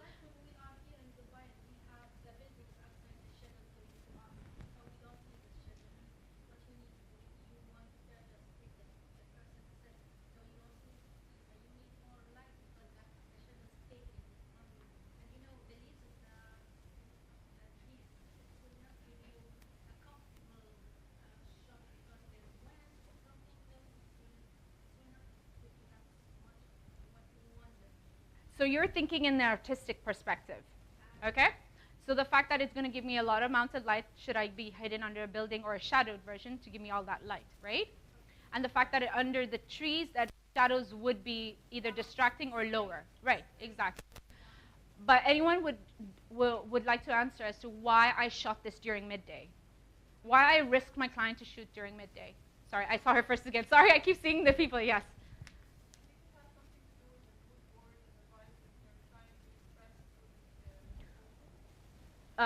Okay, definitely. That is definitely part of the answer. Okay, yes. Yeah, something similar because she was an empowered woman. You had to portray strength. To throw into the sun. Like this shoot actually, like the ambience and everything portrays that. Like she's a strong woman. Like she knows how to tolerate, everything, and she went, faced the challenges head on. So you can like indirectly show this because if you had like in the golden hours, it will give you a very soft look of a very elegant, sophisticated lady. But she is like a strong steel woman. You guys are giving me so much of artistic answers. I like you nitpick the artistic side. So far, let me narrow it down. I'm asking for it visually. Okay? All right, great. So I've got two answers. Can he answer first? All right. I think because your dress is white and you need to take a picture on the time that the contrast won't really blow out the white. All right. And your answer? Something similar. Is it because of her skin tone? Okay. All right. It gives a better contrast at that. Great. All right. Good that you actually noticed that. Okay? You waited for everyone else to say their answers and you nitpicked to the final details. Yes. During midday, I do not want to alter her skin color considering that I am dealing with a model of a darker skin tone, right? I don't want her to seem that she's of a different brown color or warm up her skin tone. And if you shoot in the golden hours, your white turns off-white. I want to shoot her in the color and the contrast and the whiteness of her outfit. I want all of that to be present as is, as I see it in the camera, and as I see it with my own eyes, right? I do not want to alter the colors, and that's the only main reason. Yeah, you should work together now. You understood that, all right? That's the only main reason that I shot during midday. I sacrificed the heat and all that, risked it all, because I do not want to alter that. I mean, a lot of people can do this in post-processing where they can shoot in the golden hour and still bring it back to original. But at the same time, I do not want to do a hectic post-processing because the day of posting, where she wanted to post, was very close. So she needed immediate results. And I'd like, as much as possible, if I want to deal with something in front of the camera, I want everything to be set the way it should be instead of dealing with post-processing the next day, right? So that's going to be like, oh, I'm going to find a way to Photoshop this, right? Or I'm going to find a way to edit this later. No. I want that to be done before, write it before the camera takes the shot or the video, right? As simple as that. Great. Thank you so much for actually answering that. Okay. So a little light lesson, okay? Just a little light exercise here. Where do you think the light direction is from? Here. Great. That's a uniform answer. Everyone of you said it's coming in from the back, right?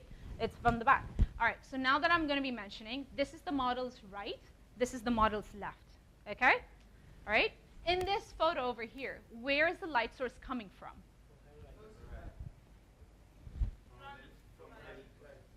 Great. All right, great. So it's good that I hear a good answer. It is from the right, okay? Simple as easy it is coming from the right because ideally you can see an entire half-casted shadow over here, all right? Now, this photo over here, where's the light source coming from? Oh, you guys are getting more detailed. Window lights. Okay, great. Right. So the light definitely is, again, another uniform answer. Coming in from the right, diffused through a window light, right? Through the windows itself. That's great. Now, here's the tricky part. Please let me know the direction, okay? I'm not asking the number of lights. The direction of the light of where this is coming from. Where? Throw out your answers so I can hear it all the time. Front to the left a bit. No, wait. You have to give me left or right. All of at this point. Left, okay. Okay. In the left, light is on the top. You only say this and you ace it because you're a photographer. I know that. Okay? in her eyes. Exactly. All right? So for those of you who do not know how to catch this, okay, is always look at the catch light in her eyes. That's the secret of finding out where the direction of the light is coming from. The main light, that is. It could be altered with different other modifiers or reflectors or a large window on her other side, or on her right side. But ideally, I'm asking for where the main light of direction or the source of direction is from. And definitely it is from the left, on the top of the left, slightly angled down. That's where it is, and you can always find it in her catch eye, right? So that's how you find out if you come across a photo and you go like, oh, I wonder what light she's using it. Zoom into the eyes right there. Zoom in. Some people are very smart. Other photographers who would not like to share that secret, so they edit it out. They go like, I don't like the catch light. I'm not going to let people know that I've used this particular light, and they edited that out. But ideally, that's the secret of knowing where the light source is from. Just zoom into the catch light if you can. To the eyes to find out the catch light. Exactly. Apart from it, correct. So that, other than that, it is visually obvious that you can find the shadowing. All right? Right. So I'm asking. Yes.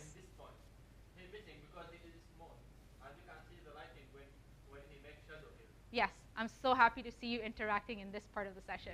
Yay! But okay. Is there a light source on the right side as well? Yes, there is a light source. That's why you can't tell. It's a more diffuse light source. Otherwise, this would have been harsh, right? So you can see the diffusion over it. It's a softer shadows, but there is some sort of reflection or like a table bouncing back, all of this. We don't know yet, but my main question was the main source of light. Tell me where it is, you know? Great. All right. So now we're going to be dealing with these kind of lights at the moment, okay? But ideally, if you want to light your face using natural source of light, I'd always have to suggest use the most optimal light, okay? God has created natural light for us to use, and we are given with longer hours of the day. Might as well take advantage of that and use whatever given light it is. Of course, it's not rocket science as to where the direction of the light is, but it's always best to face where the light source is coming from, okay? You get a more diffuse light coming from the window, and you can see that here. I'm not sure if you can see that clearly. There is some sort of like a shower curtain or a sheer cloth on top of it that gives a little bit more diffuse light if your light is too harsh still from the window. Because if you're shooting between 10 to 1, you're definitely still going to get harsh light through the window. But shooting before or after that, you will get some sort of diffuse light. Ideally, if you want to diffuse it even more, you can put in a nice little paper diffuser, wax paper, okay? If that's a struggle, if not, a shower curtain, a sheer shower curtain, or a sheer cloth. That'll be really nice, and it can give you a diffuse light, okay? So apart from that, we have our continuous lighting, which we would experiment with in front of you guys, okay? And of course, flash or strobe lighting, that is continuous light strobe. So if you're taking this into a more professional level of lighting, of course, you'd be dealing with not just one light, but a source of good 4 or 5 lights, like TV productions, right? You have like 7 lights at the same time.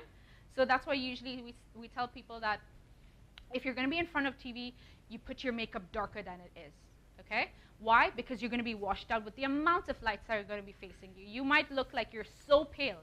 So they always recommend makeup artists to actually darken your makeup, all right, or darken your skin, and then you can see yourself in front of the camera. Always do test shots to see if you actually look pale enough or not. For guys, I'm pretty sure you're not going to put on a little blush on just for you to look awake. But the idea is, of course, temper with the light and see which one is always in your back. You do, right? We put powder. Yes, that's at least the powder to close the shine. Yeah, yeah. Okay, great.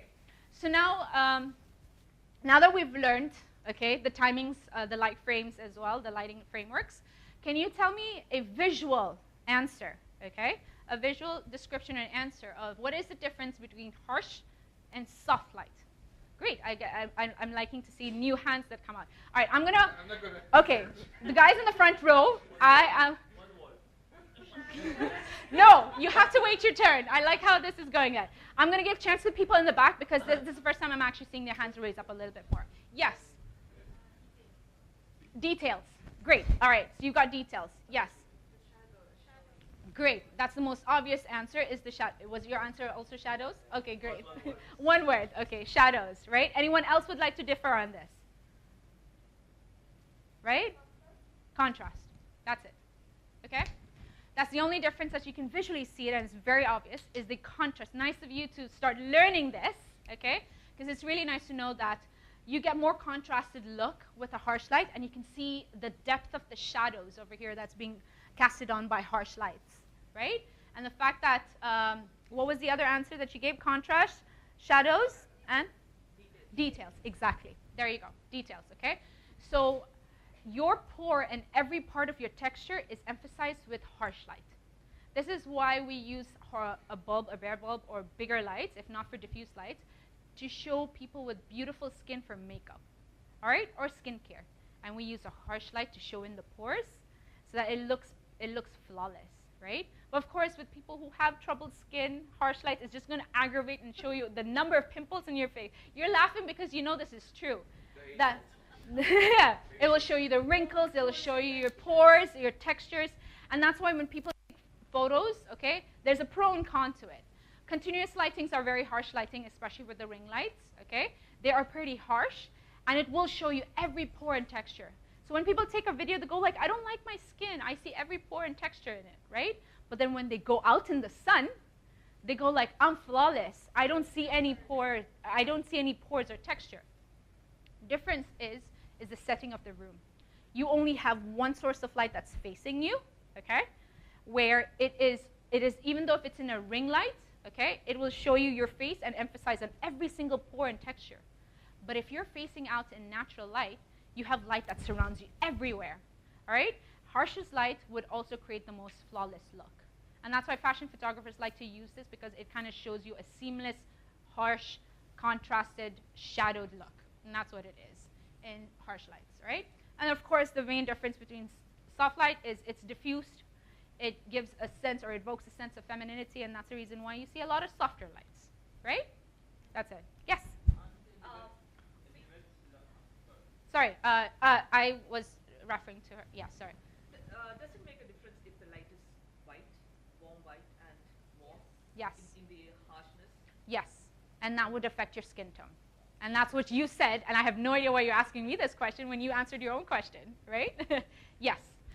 You were saying? Yeah, this is between the distance between the subject and the light. And if you can if you put the light from the far and strong, you will take like soft light. Yes. But if the light from close the subject, you will take like harsh light. Exactly. Every And details and pore is emphasized. When he shooting and he used like flash mobile because he is close and he says the details. Oh, what? Who I am?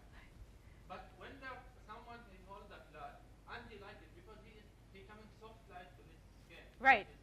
That's the reason why, like I said, with sunlight, it is everywhere around you. And it's so high at this point that it does create that softness on your face. You look flawless, even though that is the harshest light out there. Yeah? Anyone else before I move in? Great. Okay. So here. So this is a common GIF that's been going around. Okay, it's pretty old school. All right, and it kind of shows you how you position your lights and how it affects your face. I'm pretty sure by the moment it reaches her bottom of her face, she looks like a psychopath, right? I'm pretty sure you guys do not want to light your video like as though you're going to be a psychopath in front of the video. But the idea is neither are you going to having it straight in front of your face like as though you're in an interrogation room, right?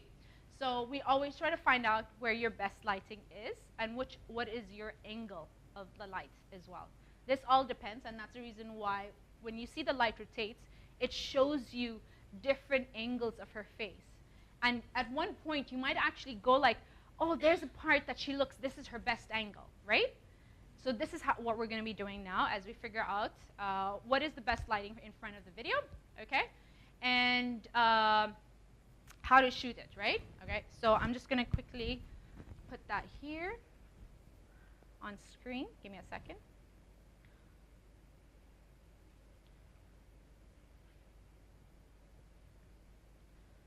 Okay, sorry, I have to move in between the two. Great, okay. Yes, I leave it for the last. Surprise. Okay, all right. Oh, I thought it is. All right. So we're going to learn about what it is called the one light thing, okay? Of positioning of using one light. Should I put this here? Give me a second. can I have, I'm going to talk to you, because you will talk less in front of the camera, right? Here, come. I would prefer if you stand. Okay, here. All right, so that's the way, so this way the screen's a little bit more vivid, okay? I'm going to use you as my model. So usually when I deal with people, especially you need to know this for yourself, is what is your best angle, right? Has anyone ever asked you when they take photos, can you tell me which one's your best angle? Or they immediately assume which one is your best angle, all right? So for some people, I would like for some people, even though I can see a good angle, or they tell me, I would like to prove them otherwise that this could be their best angle, right? But in cases like this, for example, we're going to have you, one second, I'm just going to move this here, okay? Talib, right? Yeah. Which one is your best angle? Left or right? Has anyone ever talked to you or asked you about your best angle? No, but I know that there's some side which is better than the other. Okay, some side which is the better than the other. Can you? So at least the one that I don't have this scar here, I know it's gonna be much better. Okay, so some people always try to point out where they have tiny skin defects or any troubled skin. And they would want to avoid that because it's the front-facing camera, right? But in this instance, because he gave a valid reason, okay, I would like to consider his other side, which is his right side, okay? All right, so when I'm going to turn on the light, guys, would you agree that Talib's right side is his best angle? Like this side is his best angle. Talib, turn 3/4? Yeah. Do you believe this is his best angle? Or is your best angle here? Can you turn towards me, your left angle, and then look towards the audience like this? Which one do you believe is his best angle? Does the scar create character? So it depends. The scar will appear when I talk or maybe when I smile more. So it will be, Okay. So I'm going to turn on the light. Yeah. Okay. All right. Great. All right. And because of your height, I'm going to consider this a little bit higher, okay? All right. Great. All right, so this is slightly higher than you. All right? So now again, we're going to do this. Talib, look to 3/4 to your side, your right side. No. 3/4 towards them, right side. All right? And then 3/4 towards my side as well. Great. Guys, did you agree that Talib's right side was his best side? Yes? Someone would beg to differ, but that's in a more creative aspect. I could see that, okay? As a photographer, I would also suggest that I would like to see your angle on your left side, okay? But because what he said is something that he wants to avoid focusing on the scar, and when he talks a lot more, people tend to focus on that. We would want to avoid that for the time being, okay? But again, we'll focus on his best side. Yes, you were saying? You think the left side, right? Okay, it's a more emotional aspect, honestly. Depends on the type of video I'm going to present. Yeah. Like fighting thing, you know that we need to do this. Great. So you're going to be facing onto the right side. Let's face your best angle, okay? Now notice the difference of light, okay, when it comes down. So I have positioned this angle, so I've positioned the light slightly higher towards him, okay, slightly higher than him. And at the same time, I'm going to be angling it to a 45-degree angle.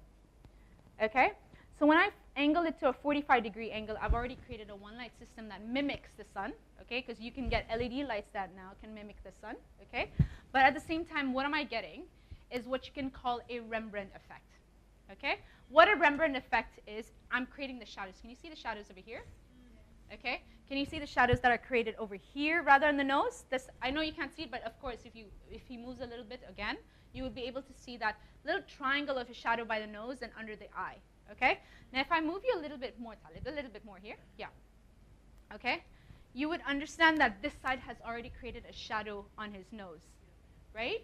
On that. That is what you call a Rembrandt effect. It is done by a painter who created that, who plays in with a lot of lights and shadows, okay? And that's why it's called the Rembrandt lighting effect, all right? Just because you can see the contrast of the shadows and that little butterfly or triangle effects that you get underneath your chin, your nose, and where your eye area is, okay? So now because this is here, it's already flattering his best angle, all right? And I'm just going to place it a little higher than you, okay? So as you can see, the direction of light in his catch eye, can you tell me where it is? Right? So he told me that his best angle is in his left. So why not move the light towards his best angle, right? Now, can you see it in the catch light of his eyes, that the light is moved slightly towards the left where it's focusing on his best angle.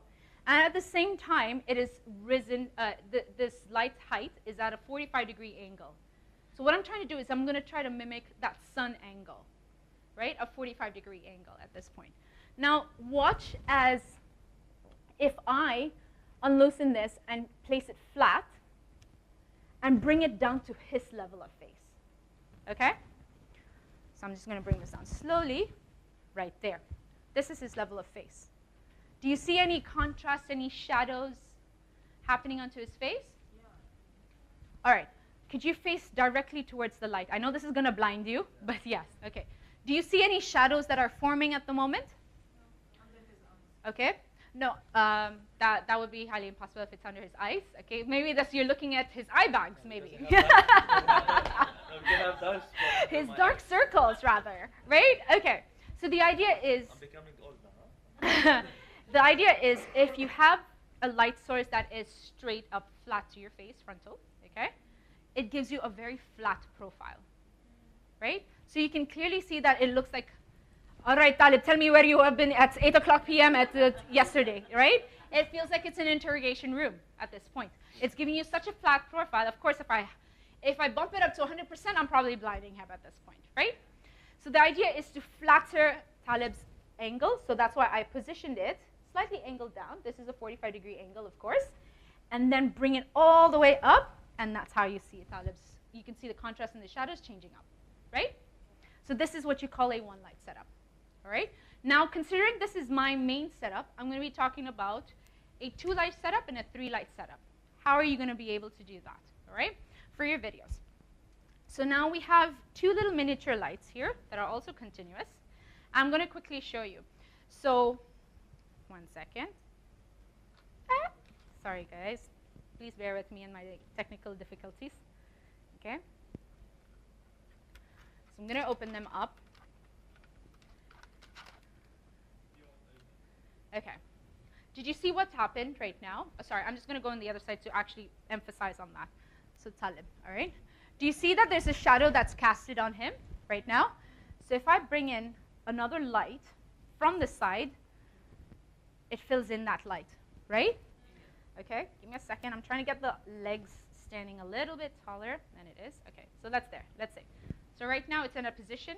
Hopefully it should stand, okay?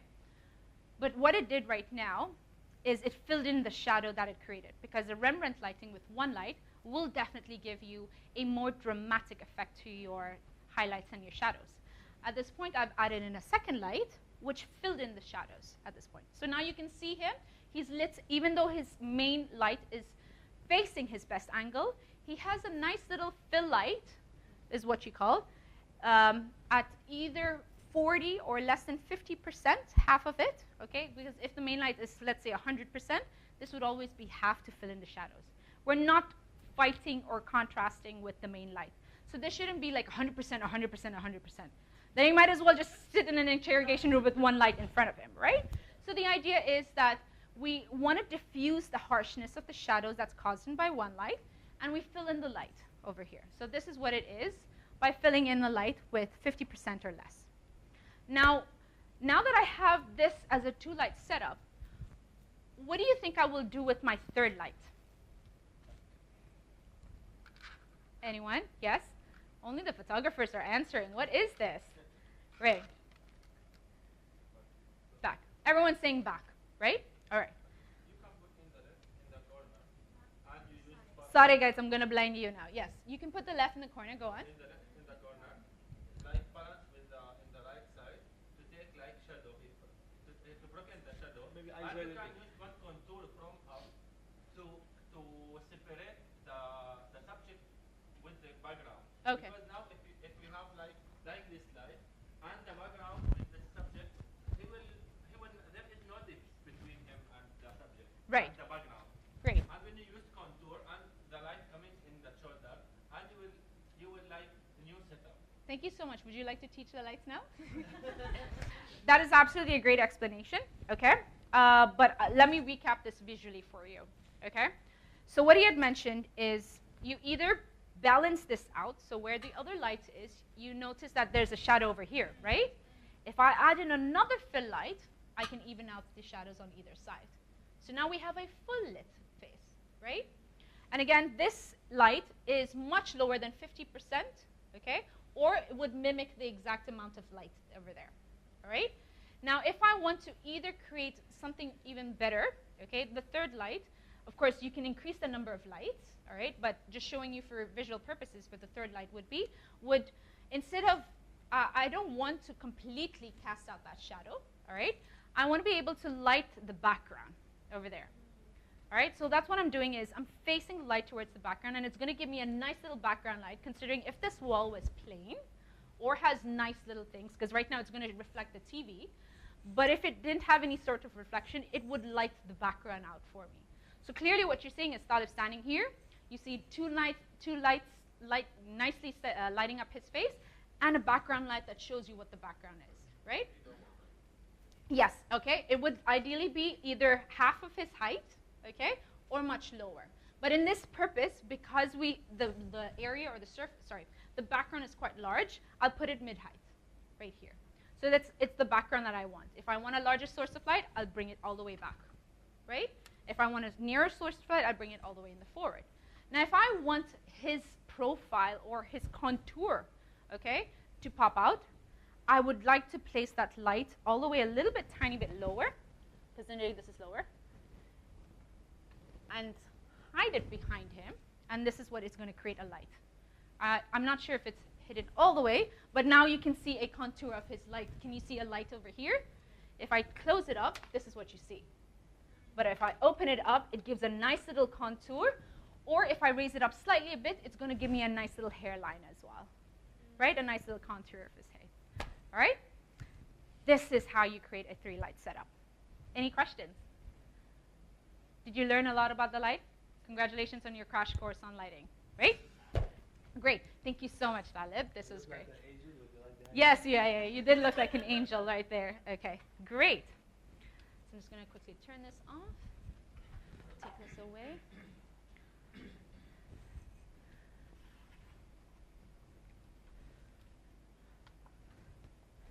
And this. Okay. Kasim, can I ask help for you, please? Thank you. Just going to switch this off. Just make sure this stands, yeah? Thank you. Great. So now that we've covered a 1-light source, we covered what Rembrandt lighting is as well, right?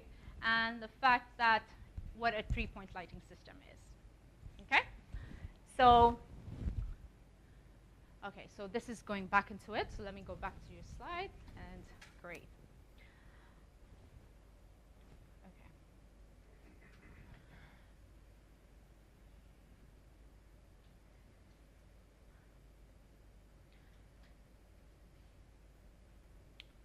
So we're going to go back to the basics of what we've recapped over here, okay?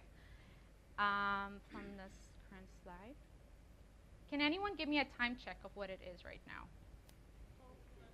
12:20, great.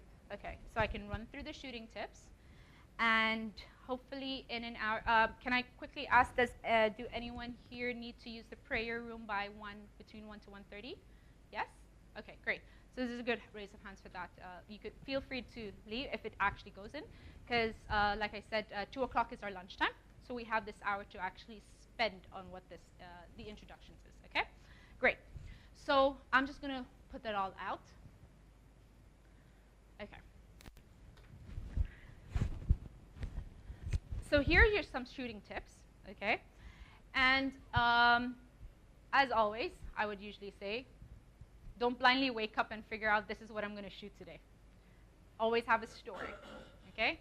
Be it something that you came up in the middle of, like you woke up in the middle of your sleep and have an idea, that's still a story, okay? All you need to do is just either write it out, put it out in your mobile, in your notes, okay? Always have a story to shoot. Because that's what, it's not like you're just showing, okay guys, this is a tissue box. All right, what's the story behind the tissue box, right?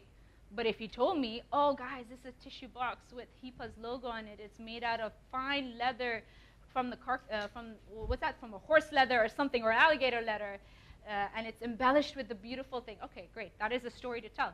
There's always a story in something that you need to shoot. So always have a story, right? Especially when you're facing in front of the camera, I would highly encourage for you to be as engaging as possible. I love the fact that when you guys introduced yourselves, you introduced yourselves with energy, okay? Only because it's the morning and it's a Saturday at the point. But the idea is that once you have food, I would love to see, once we go for lunch, I would love to see that energy, okay? Guys, please don't fall asleep. I know food could make you sleepy, but the idea is that I want you to be as engaging as a creator, okay? Everyone here is a creator, whether they deny it or not, okay, or decline it or not. But the idea is that I want you to be more vocal and upbeat. I love the way you introduced yourselves, and some of you, like I said, may remember others the most, only because of that energy they portrayed, how vocal they were, how clear their diction was when they were speaking, you know, all of that, right? I want you to be as engaging as possible as a creator, because I'm pretty sure that when you take your videos, okay, I'm sure that you've seen some other people where they go like, "Hi guys, today we are going to HIPAA, but I have no idea what we're going to do." No, you're going to fall asleep during that, right? But if you have a little bit more gusto the way that you introduce yourselves, okay, today we're like, "Hi guys, I'm here at HIPAA." Always change that a little bit of tone, sound a little bit more excited, you know? That always changes that energy. It always shifts that energy, especially when people are watching and go like, "Oh, what got into you," right? For me, I'm 100% hyper all the time. So if I go lower than this, people go like, "Something's wrong with you," right? So they've already got accustomed to how hyper I am or how loud I get, okay? But the idea is, I want you to be as engaging as possible. Be more vocal. Have a little bit more energy when you say things, right?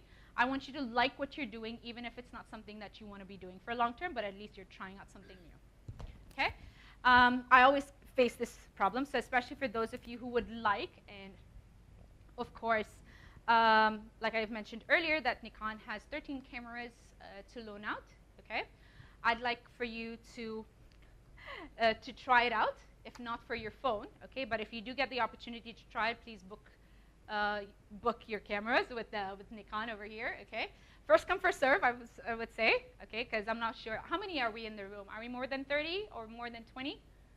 Round a count? No? Okay. So we've got 13 to spare. So if you try to vlog, ideally, a lot of people like seeing themselves on the camera, right? I mean, on the screen. And it always shows, right? It always shows, and that's the reason why GoPros don't have a screen that flips out, right? Because you're constantly looking at the lens, right? But for vlogging cameras, especially like this, if you need to know if everything's all set up, okay, people tend to look or get very tempted to look at the screen. So it shows your eyes are shifting. So just focus on the lens, and that's why it's like point number 3, always look into the lens and not the screen, okay? Because it clearly shows if you are looking into the screen. So this was quite debatable. The next line was, we do have restrictions here in Dubai, and it is not, I wouldn't say it is not too difficult, but it's also not easy to be shooting or vlogging outdoors. Because if you're vlogging by government facilities, hospitals, the supermarket, I'm pretty sure you can't do that, right? So when I say don't be afraid to vlog outdoors, meaning don't try to keep your vlog only indoors. If you get an opportunity to show the beach or where you are or the facade of the building that is beautifully with the given permissions, okay, by all means feel free to vlog outdoors, because there are times that I have come across people when they've been pushed outdoors, they always think about what other people think of them. It goes like, "Oh, look at that, there's a vlogger out there, she's trying to make a video." So you would always constantly think about what they're thinking about you, okay? The idea is you do you, okay? Just don't be afraid to vlog outdoors.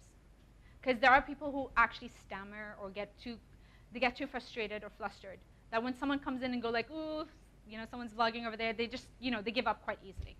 So don't be afraid to vlog outdoors, okay? Again, with the given permissions, all right? I don't want to hear like, "Oh, someone got in trouble," all right, because of that. Now, B-rolls, all right? What is B-rolls? Anyone here knows what B-rolls are?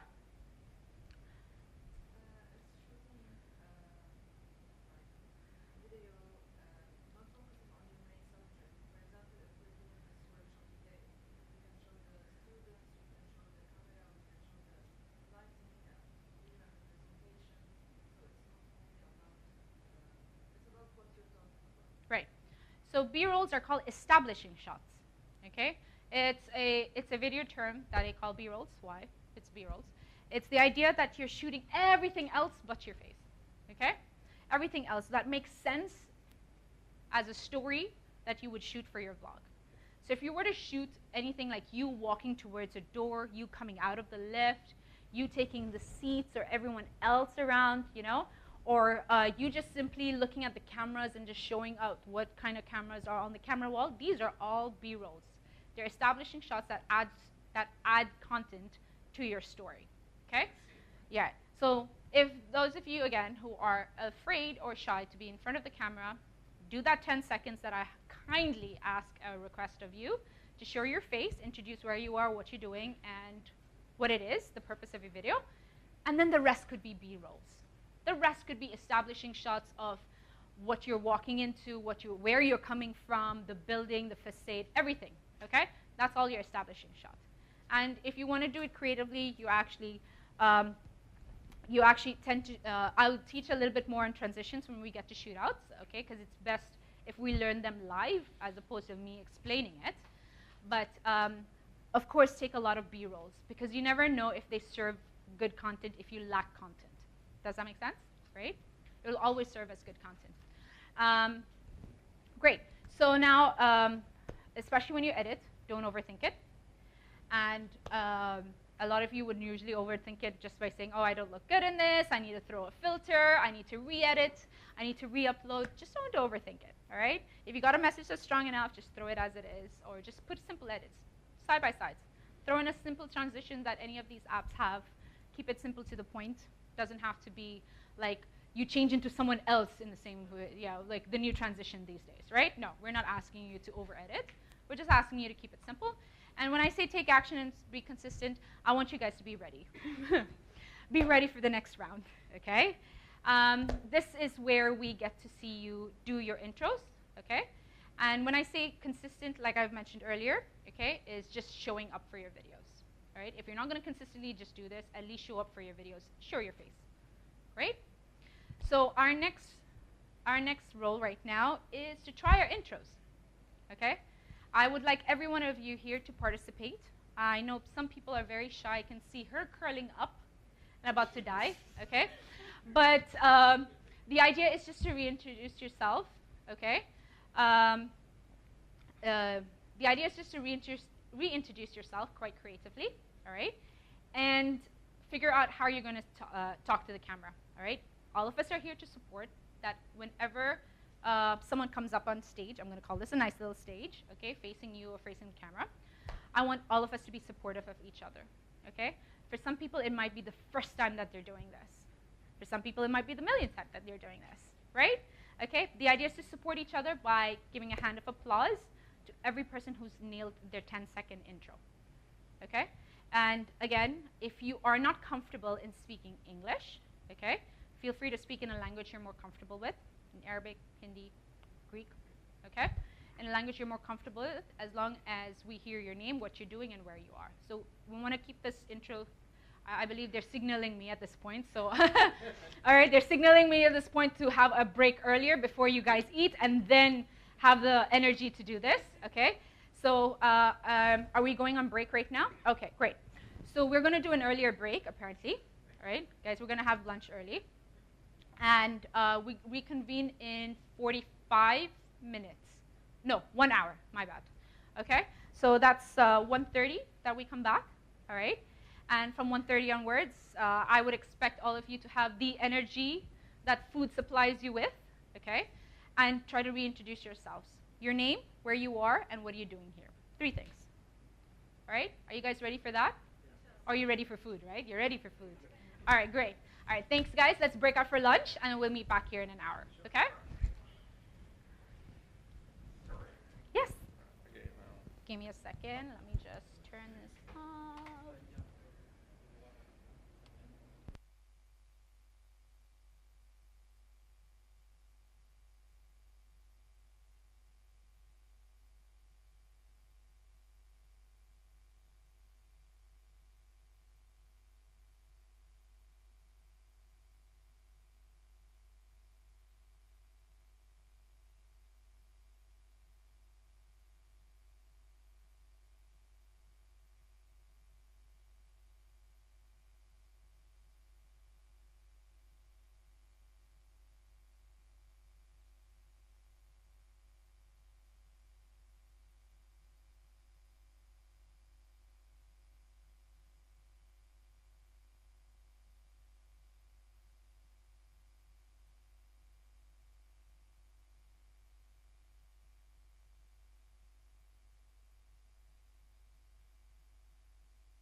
But ideally, if you guys really, really do stay at the end, I appreciate you, every bit of you. If you stay till the end, we have a group photo and I believe the certification, right? So do stick around for that. Am I right? Hassan, right? The certificates, yeah. Okay. That would happen 15 minutes before 4 p.m. Okay. So again, I'm just going to run through the agenda where I'm just going to show you a few clips, okay, of what different types of vloggings are going to be like. So it's just 3 videos or 4. 1, 2, 3, 4, yeah. 4 1-minute videos, okay? And we are going to come up here. Everyone gets to try to nail their 10-second, wait, I'm losing my words because I really need water at this point. 1 second. Their 10-second hook that everyone would nail.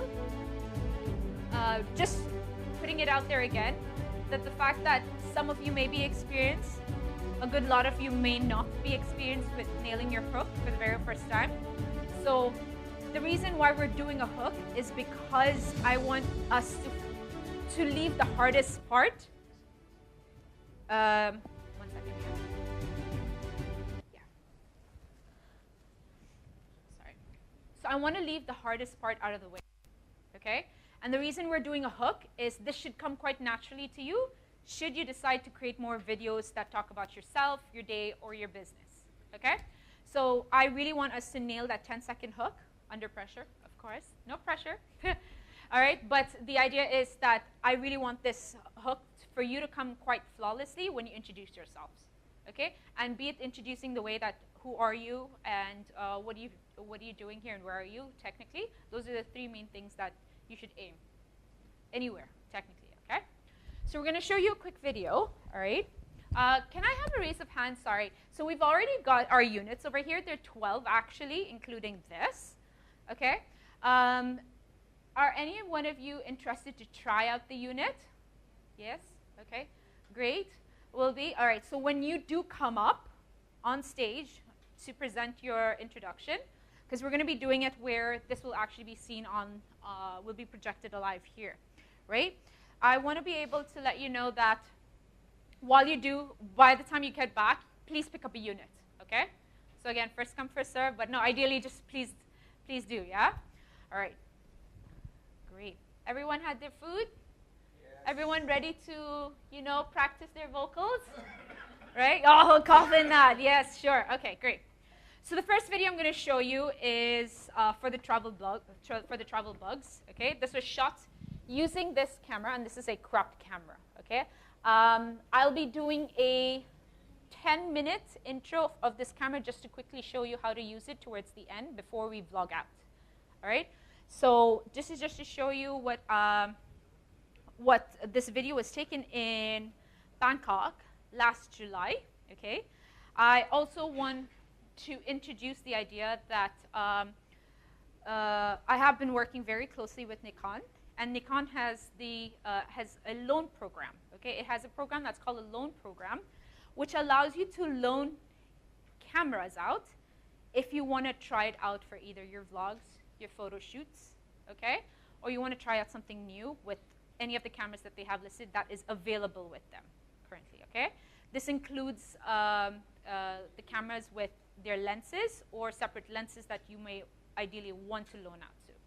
So when I first did this trip at Bangkok, I was loaned out, the camera was loaned out to me, the Z30, and this is using the Z30 how I created, and I've only used 2 lenses with this, which is the kit lens, as you can see it comes with, and another lens which is quite my favorite, which is a 24-70. Okay, so this is the video of Thailand, Bangkok. Give me a second. Let me just go back at it and let's do this again.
selected, I have a few shots of me taken, okay? And this is including the second-hand perspective, okay? The first part of the video was on the gimbal? It was with this. No, I mean the first videos of the buildings and... Yes, it was all taken with this gimbal, with this little tripod, the small rig tripod. You can, yeah. So, I mean, with a lot of practice and steady hands, I'm pretty sure I was able to try to hold that despite even changing another lens onto it. Exactly, all done by this. Okay, I didn't have an external gimbal with me or a run-through gimbal, no. It was all done by hand with this little small rig tripod that I have, okay? And then this is, how many years did it take to make this video? Sorry, what? How many years did it take to edit this video?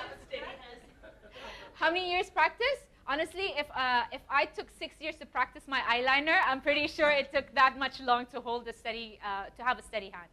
But it does really involve, like right now, the phones you have these days have inbuilt stabilization.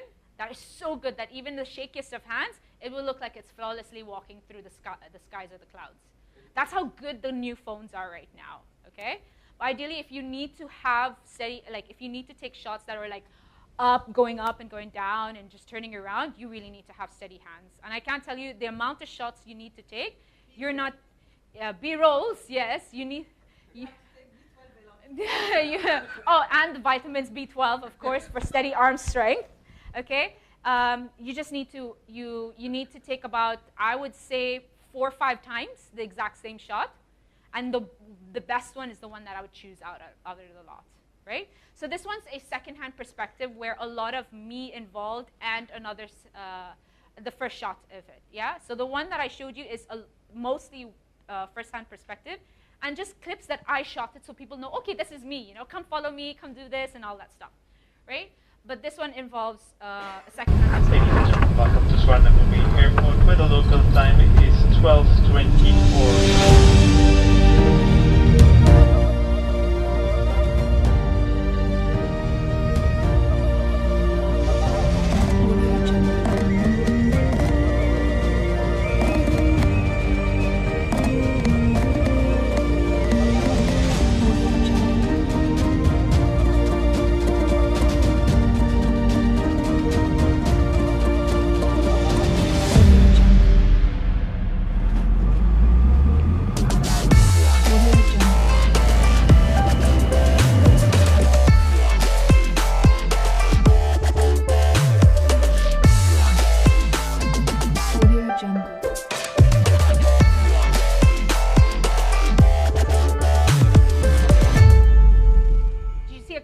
Actually walking, that was 10 times done.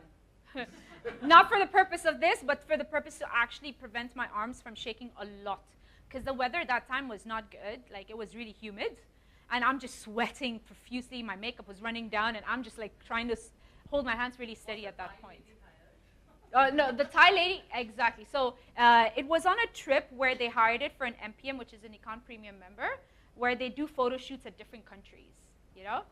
So that's exactly what it was there, but I was just there to loan out the vlogging and just figure out what to do with the Z30 at that point, you know?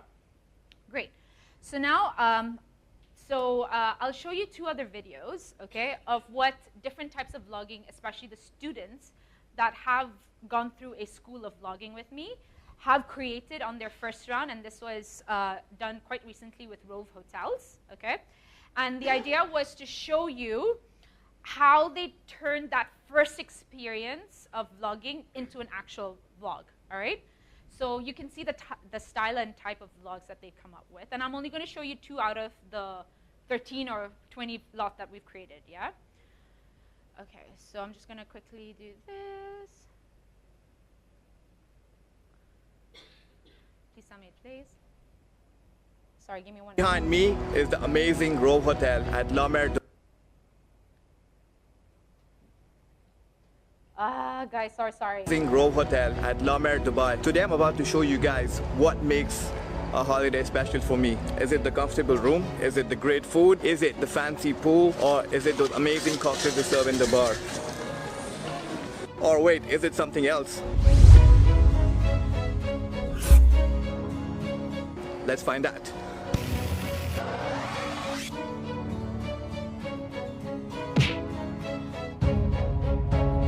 I love Rove Hotel. It's a very nice place. Everyone is welcoming. I love working in Rove Hotel because I can be my best self and I can explore without border. I can be casual yet professional. Road में इधर friendly भी करता है, छोटा बड़ा नहीं, मिल के काम करता है. This is my friend Binod and this is my friend Sabina. If you come here and find them at Rove, make sure you tell them hi. Hi guys. Meet my new friend Kumar. This is Kumar. He's a lifeguard here. Thank you, Kumar. Thank you for all your hard work, brother. We are like a family. Amazing stuff. My name is Ellaine and I'm working for Rove La Mer Beach. I like to work for Rove because I feel like at home. I like the roof. It's about the team. It's very nice team. For me, it is you guys, you, the lovely staff, that make my holiday a memorable one. Thank you. Wagwan. Behind me is the amazing Rove Hotel at La Mer, Dubai. To them, so did you figure what his style of vlogging was? It was mostly about introducing the people that worked around. So he took another aspect. Instead of just showing the entirety of what the hotel is about, he took an approach of introducing the people that work at the hotel and, of course, gaining whatever their views are about the hotel. So this is what it is like for one, okay? And then the other one is, let me just get that out for you.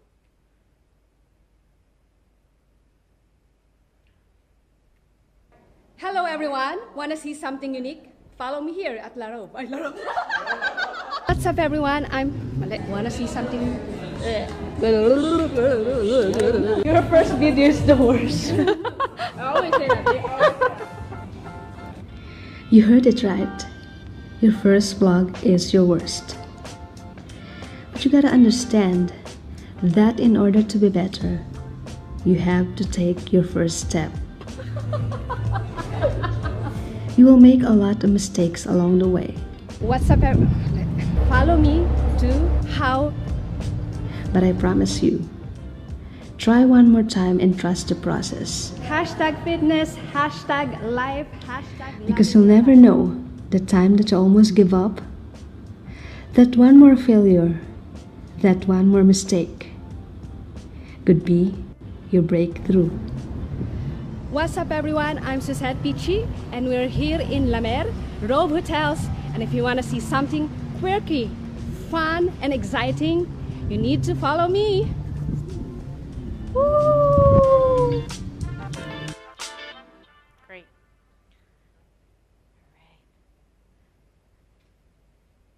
So with Suzette, she practiced her beginning speech about 20 times till she nailed it. No jokes on that. Okay, so you can see that she's even clearly mentioned this. She made it feel like an inspirational video rather, instead of entirely about the hotel. But the idea that that your first vlogs are usually the worst. All right, do not put your 1000% expectations into it. Okay, and she kept it very simple. As you can see, the editing was very simple, cut through, and she even showed how she made a lot of mistakes when creating that. So she was actually quite authentic and very vulnerable at the same time in the video. So again, a different approach as to how she came about in creating a vlog, right? Great. So people, are you guys ready? Yes? Are you? Are you ready? Are you serious? No, we have to be ready at this point, right? Okay, Kashim, can I ask to request this to have this connected? Great.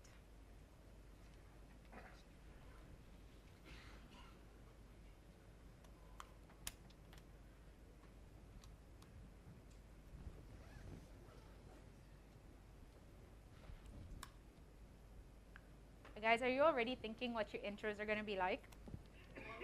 What? Exactly? Yeah, exactly. See, some people actually write it down so just it visually helps them, right? Yes. Wow. Do you want this? Great. Now your face is going to be seen. Do you want this to Okay. All right. All right, so let's do this in the beginning. Okay. So guys, I want you to use your available lighting over here by the screen, if that's okay with you. There's no SIM card in it. I want to know if the live is already recording this live, right? Okay. At this point, we don't need the SIM card, right? We're just trying to figure out your 10-second hook, okay?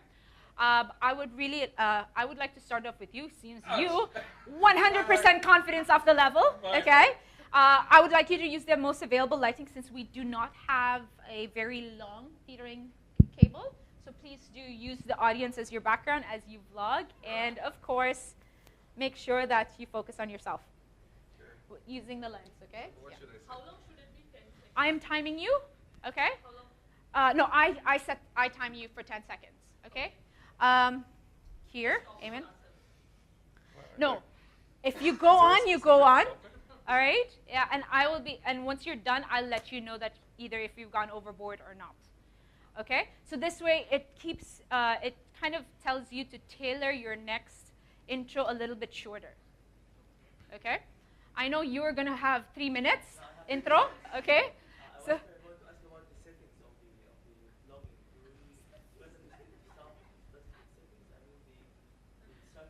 It's not.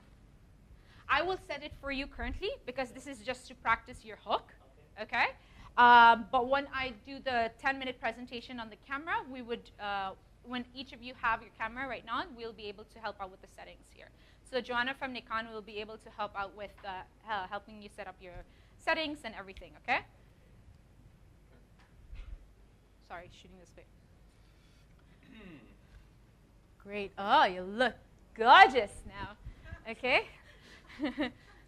What? Are you confident enough? I don't Okay. know what to say. As long as you have background and people there, you're in focus. Okay. Yeah. That's all. So guys, understand that he's going to set the bar for everyone else. Am I right? Are you going to be right? Okay. So I'm going to time you for 10 seconds. All right. Every chance that you get. Okay. Understand, we'll go through a little bit of a review as well, all right? So this way you know how to improve on the second time what's round. exactly the structure like? Your structure Hi, has, everyone, yes, something like that? exactly. Your structure should be, keep it simple. I just need to hear the main things, okay? Your name, okay? And what are you doing here? Where are you and what are you doing here? Please don't forget to mention that where you are here, okay? All right? So that's the basic that you could give for everyone else, okay? So in case you were to make other vlogs, you at least tell people where you are instead of like, hi guys, guess where I am? Okay, now you're done, all right? Okay, So, right? Yeah. So again, guys, if you want to come up with more creative intros, by all means do so, but within the 10-second time frame, if that's okay. All right? Yes? Can we go beyond like or something like this? I mean, something Are you coming in with an educational vlog, like a speech? Yeah?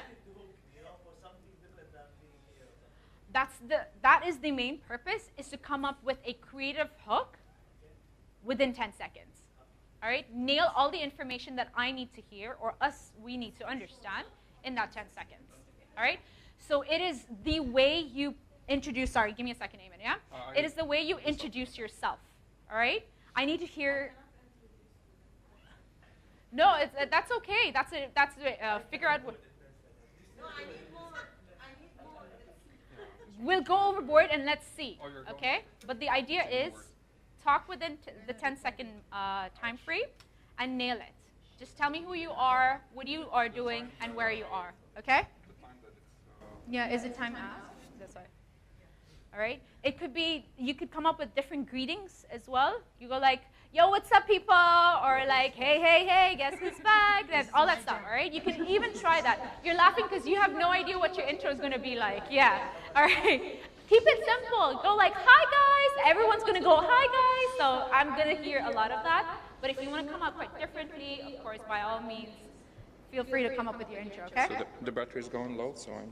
The battery's gone low. This is you chickening out, isn't it? No, look at the pictures. Oh, okay. That is actually quite true. John, I'm going to use one of the batteries here, okay? Sorry, let's quickly swap that. Guys, I'm doing anything for you to help. Like, someone should say anything. Here. Look, you're in a camera now. Say something. Say something. Yeah. Give me. Okay. Oh. Sorry, I thought it was on. Oh, because of volume. Okay, you might hear an echo of yourself, okay? Yeah. This is being recorded. But again, there's nothing wrong in making mistakes. here, just to let you know, okay? You ready? Okay. So I'm going to set the timer to 10 seconds. Okay. Just let me have something, my phone.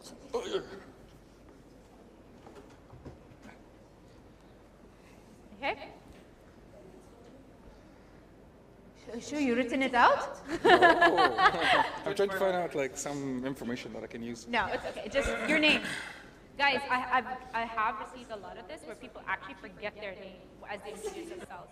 No jokes, yeah, because they are so excited to actually mention everything else. The main important detail of who you are is what they forget the most. Yeah, all right? Great. So guys, like I said, once Ellaine is done introducing yourselves, I would like you to have, please give a round of applause for the encouragement and the good job that he's actually done this. Can you feel it? No, yeah. He's masking it right now. Yeah, all right, ready? Okay. Okay. You just focus on yourself. Just focus and look into the lens, please. Ready? 3. You have to be ready before I say 2, 1, okay? 3, 2, 1, start. Hi everyone, this is Ellaine. I'm actually here in Boulevard attending Ellie's course, I think, right? Lecture for basic vlogging techniques. Yes. And here's everyone. Hi. Great. All right. I'm gonna stop. Guys, just clap. All right, for the effort. Okay. And all right.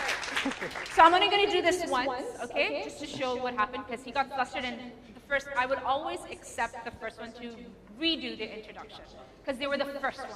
Okay. Like I said, they're gonna be setting the bar for everyone, but I expected a lot more. Okay. But we're gonna do this again. Okay. Can you see this? Can everyone see this? This is 23 seconds. Okay?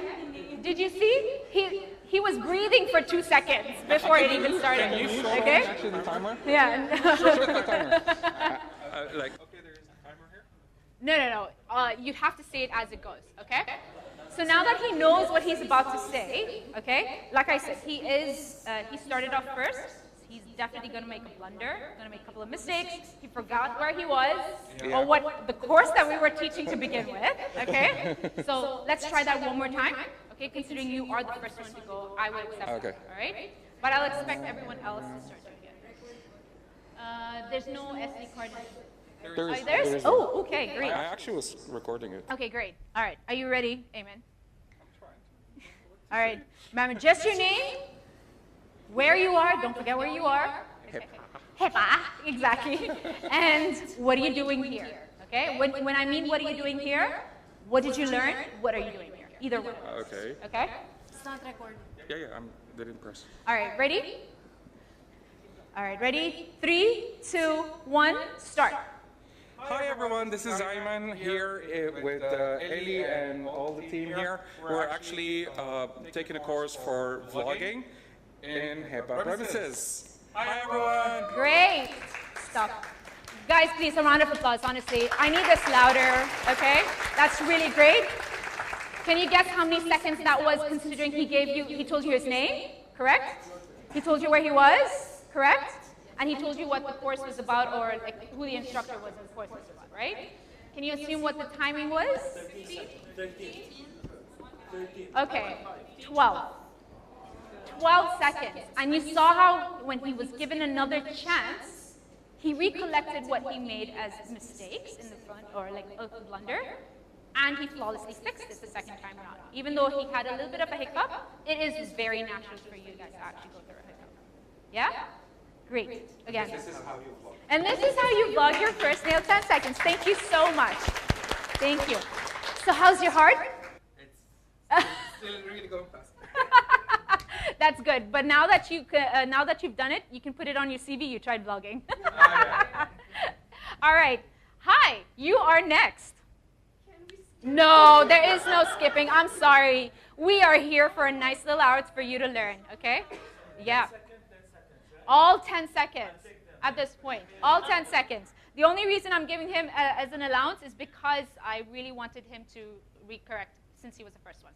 By all means, come through. Make Filipino proud. Yeah, I'm too shy. If she's not ready, we can just... Yeah, he wants to start No, I'm sorry. We go in a sequence of those who are not ready as well. Please, by all means. By the time you come in, I'm pretty sure This will fall down in my hand. Try not to make it fall down. Okay? All right. You look at yourself in the camera. Can you see yourself? Can you see your beautiful self? Oh my God. Stop analyzing your pores. Okay, great. So now we're focusing on you. All you have to do is just click the record button here when you're ready. Okay? Okay. All right. And just a minute, press the record button maybe 3-5 seconds before you start. Okay. Yeah, because it needs time. All right. Okay. Just click the record button now. Okay. Okay, ready? 3, 2, 1, start. Hi everyone, I'm Emily, a certified makeup artist. I'm here in HIPAA to learn how to blog. And it's my first time holding this camera. Good. That's good. That's good. That is absolutely good. Can I see if you've actually gone there? Okay, great. No, that's fine. That's absolutely fine. Have I want to sit down. Guys, how many seconds do you think she nailed? 9, 8. All right, another 12 seconds. Okay? Another 12 seconds. That's still good. So like I said, you are nailing the main details within the 10 seconds. What's causing you a little bit of a delay is your ums and ahs. Okay? I can't expect you to nail it on the very first try, but congratulations on nailing it as well. Yes, you're done. How does it feel? How does it feel? You still were ready to hold another try. Come through. All right, so you'll have to record as you focus on yourself. Okay? Do you look pretty, guys? Just like, does she look pretty, guys? There you go. Is that on you? There you go. Yes. Okay, great. Anyway, you're way too excited. I didn't even start. Okay? Give me a second. Is it recording? Can you see the red tally button here? Yes. Okay, great. It's recording. All right, are you ready? Okay, where do I look? Screen? Where do you look? What did you learn, girl? Yeah. Great. All right. Time starts now. 3, 2, 1, start. Hi guys, I am Darshana. I am here at HIPAA with Ellaine for a blogging workshop. Thank you. All right, great. Sorry. Guys, was she scared? You could feel the tremble in her voice? No. You couldn't, right? She sounded so flawlessly. She told you where she was, what her name was, and what she was doing here, right? She introduced me, right? By mistake, I had a couple of seconds in earlier, but she nailed it on the dot at 8. Okay? Okay. Try not to overcomplicate your hook. Just tell me your name, where you are, and what are you doing. Okay? The workshop. Off. Disclaimer. Okay, disclaimer, yes? 10 seconds. 1 word per second. 1 word per second, I swear. All right? 10 seconds, sure. I can see you do this. Can you see yourself? Yeah. 10 seconds. Okay, great. Let me just get my hand like this. Yeah, hold it in the most comfortable, like I said, speaking Arabic if you're comfortable with. Arabic 10 seconds, okay, not Arabic 10 hours. Yeah. Okay. All right, give me a second, let me just record that. Is it recording? Yes, it's recording. Yes. Okay, all right, give me a second, let me time you. 3, 2, 1, start. Hello everyone, this is Talib again, and today we are in a new event with Ellie. Today we are HIPAA, and there's going to be a new event. Like this? Guys, improvement, improvement. Under pressure. Under pressure, exactly. How many seconds do you think that was when I was expecting 6 hours? Yeah? No. Great. It was 8 seconds. Congratulate him for actually nailing it below 10 seconds when I thought it. Yeah, okay? So good. Talib, thank you so much for trying to keep it within the time limit. All right? Give chances for others also. Very good. All right. Please come. Anyway, it's fine. Okay? Give me a moment. Let me take a breath. Always. Okay.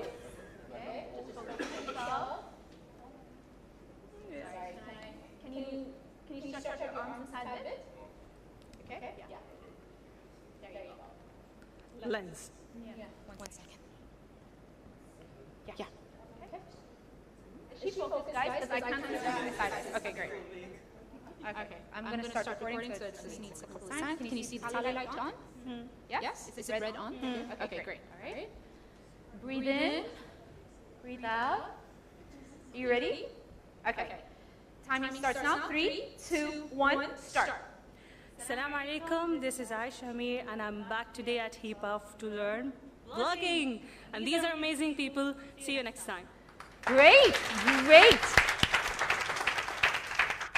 Was it that hard? No. Good. All right, so you took a deep breath and it just flowed out immediately, right? Great. Thank you so much, Aisha. She nailed it at 9 seconds. Right? Yeah. All right, 9 seconds to that. Even though she even stressed on the word vlogging, right? She still nailed it within the 10 seconds time frame. Great. All right, we're going to start off with you, sir. We're going to go like this. Yes. We're going to zigzag motion. Everyone gets to try this, so at least you know where your heart is, which is literally on your left side, of course, but the idea of getting it out of your comfort zone. Tell me you're focused. There. Great? Okay, great. Yeah? All right, I'm just going to start on the record button. Can you see the recording? Sorry, I can't see. Yes? Yes. Okay, great. I'm going to start the timer. 3, 2, 1, start. Hi everyone, I'm Shafi. I'm here at HIPA photography tutorial with Ellaine, with wonderful participants. Hi. Great. Great, guys. Honestly, I need the claps louder. Shafi, was this your first time trying vlogging? Yeah, first time. Okay, guys, honestly, this is why I really need the encouragement from you. Okay, it's because most of the people get to try out the vlogging the very first time here. And you nailed it at 8. Honestly, 8. Okay? That is still really good. Thank you. If you feel that Greek is more efficient for you, then yes. Okay? Like I said, feel free to speak it in the language you're more comfortable with. Can I see? Are you too white? Okay, here. All right, ready? Okay. Can you see the recording? Yeah. Yes. Okay, give me a second. All right, ready? Mike? 3, 2, 1, start. Καλησπέρα σε όλους. Είμαστε στη HIPA μαζί με τη φίλη μας την Έλλης και κάνουμε vlogging. Guys, did you forget something? Yeah. What did you forget? See? What did I tell you guys? What did I tell you guys? You guys so excited, you honestly forget your name. You heard, even if you didn't understand it, you would hear for the word or you would look for the word Mike, right? It's difficult. Exactly. Exactly. So that's what I'm saying. So it was 7 seconds. Okay. Thank you so much for nailing it, but you forgot your name. The most important. You got way too excited. In 1 minute, yeah. In 1 second, you could have just said, "My name is Mike," signing off, or that. Okay. But again, thank you so much. Let's remember your name for the next time you make a video. Okay. Great. Hi. See, now you know you'll never forget your name. It'll keep you up in the next morning. My name is Mike. My name is Mike. Yes. Oh, what are you? You're a YouTuber. What's happening? I can hear you. I can feel you. Oh. I never put my face on the camera. That's fine. This is a first time for everyone. Okay, a first thing for everyone. Okay. All right. There's always a first time. Is it focusing on you? Yeah. Okay, great. All right, so I'm going to press the record button. Just want to see if it's recording. Okay, great. All right. I'm going to start the timer. Okay. 3, 2, 1, start. مرحبا معكم رانيا من رانياز لبنيز كيتشن. أنا موجودة هون لأعمل فيديوهات أحسن وبهيبا مع إلين. Yay! Thank you. How many seconds do you think she nailed? 10. She nailed the 10 on the dot. Nail on the dot. And people who please understand, did she say her name in Arabic? Yes. Did she say where she was? Yes. Did she even give an introduction from where she was, right? Her business, exactly. So that's something she still added on and still got it within the 10-second time frame. Thank you so much, Anya. All right, thank you. All right. Hi, sir. You're next. Is your hand still shaking, Anya? Yeah? Don't worry, it'll go away. Now that you can put it in your YouTube column, tried vlogging, yeah? Okay, ready? I think my mistakes give everyone inspiration, right? Can you tell me if it's recording? The red light's on? Yes. Great. Are you ready? I think so. Oh, you think so? Okay. Ooh, I can see this hand being ready. Okay. Guys, ready? 3, 2, 1, start. Hi everyone, this is Win. I'm attending a workshop at HIPAA with all these wonderful people and Ali. Yay! Thank you so much. All right, Vin, if you added 2 more seconds to tell you where you are in the location, you would have nailed it in the 10 seconds. But still, guys, please clap louder. I really need to hear this. Thank you so much for people who are trying it out for the very first time. Okay? Yes. I like how you, whenever you said, oh, with L, and look at the lovely people behind me, everyone is following suit right now. Everyone is. That's still good, okay? But you can see how it creatively changes from person to person, okay? So that's what makes it kind of different. Yes. Okay. Tell me if it's recording. It is? Yeah. Okay, great. I'm going to set the timer now.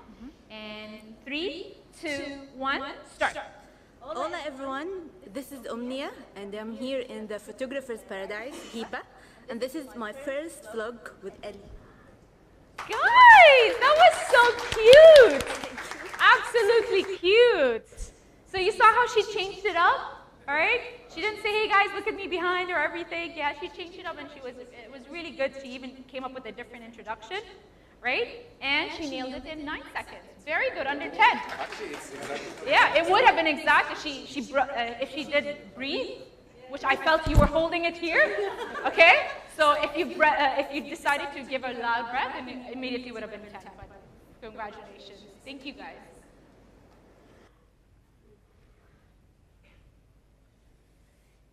Oof, oof, oof. Okay, this is yes. We need the hat. Yeah. I like how you're getting prepared for this.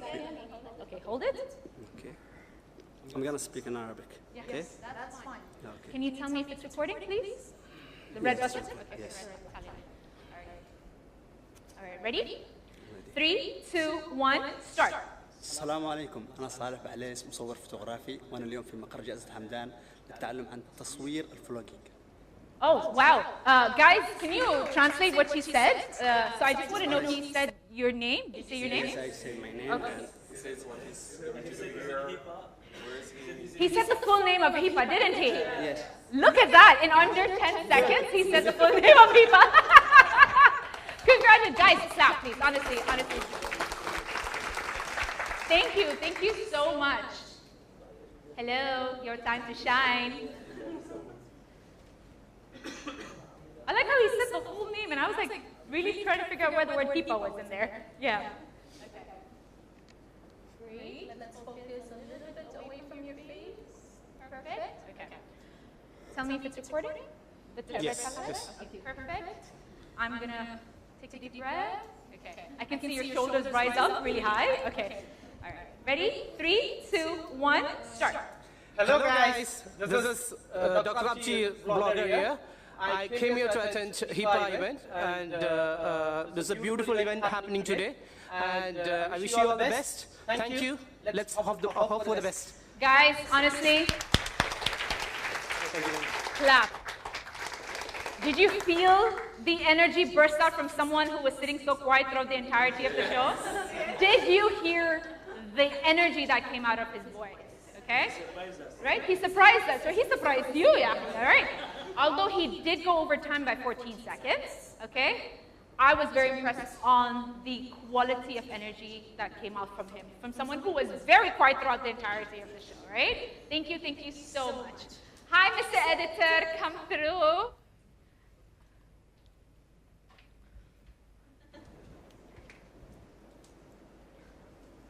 You're going to prove your university proud, okay? You need to do this. Give me a second, let me face it. All right. Your name, what you're doing here, and whatever you do. Yeah, smile. Ah, see, someone did say smile. They want to see you smile, okay? So let's smile. Just really quickly, tell me if it's recording. Yeah. Okay, it's recording. All right, great. So feel free. I feel like you're so stiff, so feel free to move the camera however you want. I can feel that shoulder, okay? You ready? Smile when you say your name. I want to hear your name smile. All right, ready? 3, 2, 1, start. Hey guys, I'm down here. I'm at HIPA doing a workshop about vlogging with Ellaine and everyone else here. All right, peace. Yeah, okay, not bad, guys. He was the fastest, yes, but you can see him shaking, okay? Anton, are you okay? All right? I could feel your arms stiff out and your shoulders, okay? If he was the fastest, how many seconds did he nail it? 7, okay? 7. Good job for actually nailing it within the 10-second time frame. It's good that even if the camera did not focus around me, you can see how shy he was to flip it over, okay? So, just a word of advice, Anton, take your time, okay? You still have 3 more seconds to fill in 10 seconds, okay? Don't worry about that. But thank you so much again, all right? Oh, yes. Look how she's walking. She looks so confident. She's excited. It's my first time. Okay, see, your first time, so it's good to hear a lot of people say it's their first time. Okay? I'm just going to let the light shine up on you. Yeah. Great. Can you tell me if it's recording? No, Not recording, yeah. Right now? Yeah. Okay. Are you ready? Yes. Deep breath. You look, I can feel the confidence, so yes, that's good. All right, ready? 3, 2, 1, start. Hey everyone, I'm Leah. I'm taking my first step into vlogging today at HIPA with all these amazing people. Yay! Guys, that was honestly cute. Honestly, please, a really loud round of applause. Oh no, I was going to ask you, how long did you actually take? How long do you think she actually took? 9. Exactly, 9. On the dot 9. Wait, if it is 10 seconds, she would have said Ellaine. In that 0.1 second. But it's still great. Thank you so much. All right, focus on you now. Okay. Sorry, 1 second. Yeah. All right, tell me if it's recording. Red light from the tally? Yes. Great. Are you okay? Yeah. Okay, so confident. All right, ready. 3, 2, 1, start. مرحبا، أنا اسمي ساري عبد الله. نحن اليوم بدبي بهيبا، مركز هيبا، لنحضر ورشة عمل عن basic of vlogging. Perfect. Basic of vlogging. Thank you so much. How many seconds do you think you nailed? I don't know. No. How long did you think you felt? Because you were very confident and you said it in flow. No, 10 on the dot. It was at 2.10 seconds, right? So you can see, can you see now by everyone getting a chance, you can see the way they soothe themselves, their confidence, the way they speak as well? Oh! I had to sacrifice myself. I know, of course. Did you forget, sir? You got blinded by the fact you were so confident you forgot where you sat, right? All right, let's have you, sir. This is what happens, you see, I know. He just walks in. See, now that's really great. Okay, you ready? Kind of. Are you okay? I can see your hand shaking.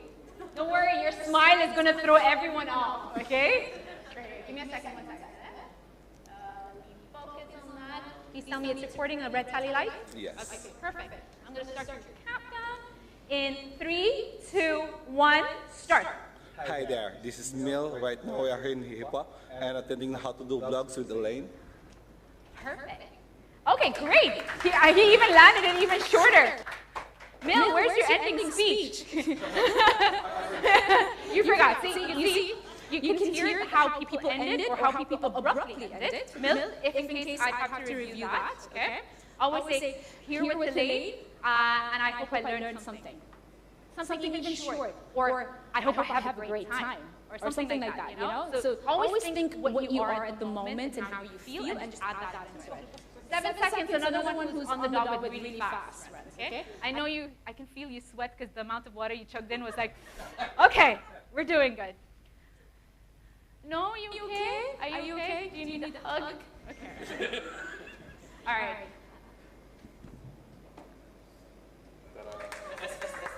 Oh, look at that, Mr. Confident coming out the way. So apparently he told me a little secret that he does already camera work. So I am expecting a bomb of a 10-second nailing the dot. Okay? No pressure. No pressure. Okay. Is this recording? Yeah, record. Is the lights good on you? Yes. All right. Can you see everyone? Perfect. All right. Ready? 3, 2, 1, start. السلام عليكم، محمد أبراك مصور فوتوغراف معاكم من هيبة لنقدم أحلى ورشة عن موضوع الفلوج ويلا بينا. That was good. There you go. It increases that, exactly, right? Confidence on fleek, flawless on the flawless speech on fleek. Congratulations to yourself. Under 10 seconds, 6. Still the fastest among everyone else, and you still nailed it. Again, this is not how fast you are able to do it, but ideally if you can get all the information within the 10 seconds, good for you, okay? Great. Hi, Steph. No, are you going to come as a duo team? PR represents? No. Wait, are you two doing the vlog? We have two. So one, what are you going to do? Hi, we are this? Okay. All right, guys, I'd expect something out from you both. Okay, 10 seconds. Starting from there, okay? Oh, telling you which one is your best angle. So, yes. Press it? Oh. Okay, no, I'll record it right now. Please tell me if it's recording. Red tally light is on. Is it recording? Yes. Yeah, okay, great. Okay. Did you guys rehearse what you're going to say? No. Okay, I really do need both of you to say something in 10 seconds, okay? All right? And we will continue. okay, oh, you're going to continue each other's sentences, okay? 10 seconds for that. 3, 2, 1, start. This is SMG. Azza. And this is... Okay, wait, I'm going to stop and mute that. Let's start it again, okay? Someone didn't get the memo to start her name, okay? So let's try that again. One more time. Try to keep the camera steady on you so I can focus on her as well, okay? Great. All right, let's start that over again. Okay. You do remember your name, yes? Okay, great. All right, 3, 2, 1, start. This is Dr. SMG. And this is Azza. And here we are learning vlog with Ellaine and beautiful people behind me. Yay, guys! Okay. Perfect, perfect. So, I'm sorry, I didn't get your name. I heard only As's name. You said it so fast. SMG. Oh, okay. I thought I heard it on 2x speed in WhatsApp at this point. So fast. You could have taken your time because that was, again, another fast introduction in less than 10 seconds. It was 6, to be honest. Right? So he literally had it on 2x speed with his intro. All right, great. Ready? Okay, great. Focus on you. Can you see if it's recording for me? Yeah. Okay, perfect. Hold this and get comfortable with I it. just saw her for the first time now. I haven't noticed you the whole day. This is what happens when you sit in the back. Yeah, you decompose with the chair, okay? All right, ready? 3, 2, 1, start. Hello, hello. This is Mai from Hiba. We're here to learn vlogging. Follow along. Oh my God, that's so cute. Thank you. You even had a band to come and join in with your chorus. That's so cute. Thank you, thank you. All right, so I'm assuming when it's her turn, you guys are also going to chime in with the same chorus, right, of Hipa? Yeah. Guys, that was really cute, though. I'll expect something of the same caliber, but if it is your version, yeah, go ahead. All right, just focus on you. All right, great. And, okay, wait, that's recording. I have to set the timer for you. You okay? Yes. Okay, perfect. 3, 2, 1, start. Hi everyone, my name is Busi and I'm attending my first vlog with Elle at Hipa. Oh my God, I forgot to look. Yay! I was so distracted by your beauty. Your name? I see. Of course you said it. That's fine. Okay. Is she your sister? Oh, guys. Okay. How many seconds do you think she nailed it? 7. Who said 11? You really want to beat people even in time, huh? Okay. 6 seconds. Great. Perfect, perfect. Third sister. Okay. Third sister? Yeah. Oh, cute. Okay, okay. That's cute. Say that you're here with your sisters, you're having a good time. Just changing it up. Okay. Wait, you're not twins, right? You're just triplets at this point? Okay. Great. All right. And feel free to give a shout out to your sisters who are in the crowd as well, okay? Shout out to my sisters! Okay, ready? 3, 2, 1, start. Hello everyone, this is Dina from HIPA. I came from Abu Dhabi to attend the event. Here with my sisters over there. Thank you. Great, 10 seconds, girls, 10 seconds. Guys, I really need you to clap. She came all the way from Abu Dhabi. I appreciate you. I come from all the way from Abu Dhabi as well. I know. I'm sorry, I have a back-to-back session, so I can't. All right, but thank you so much. That was 10 seconds. Yay! I'm so happy to see you join us. Okay, ready? Where should I look? You should look at the lens. All right. Okay, great. I'm just focusing on you. Please tell me if it's recording. Red light? Okay, perfect. Relax your arms because I feel like this is right in front of you. Just relax it. All right, ready? I'm going to set the timer to 10 seconds. 3, 2, 1, start. Hi, my name is Fatma. I'm here at HIPA with my friend to support her and learn how to vlog. Thank you. Oh my God. Okay, guys, honestly.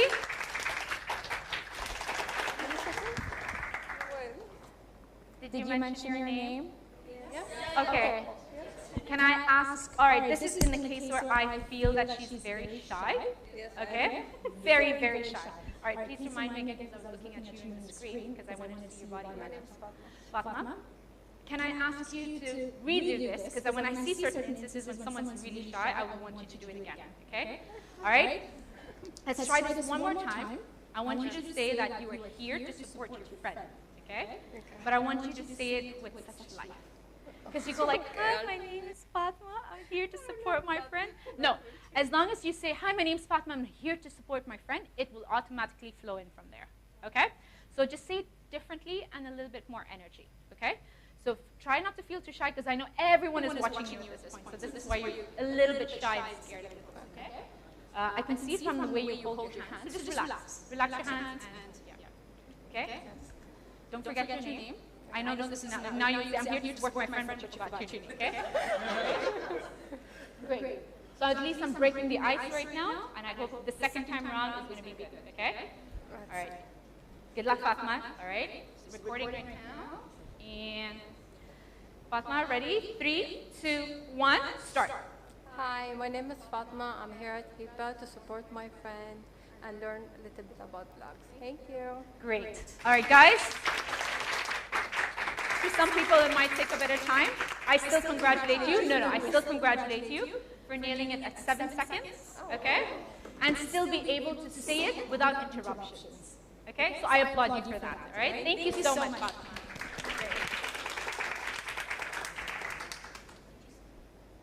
How many years left? I believe 2.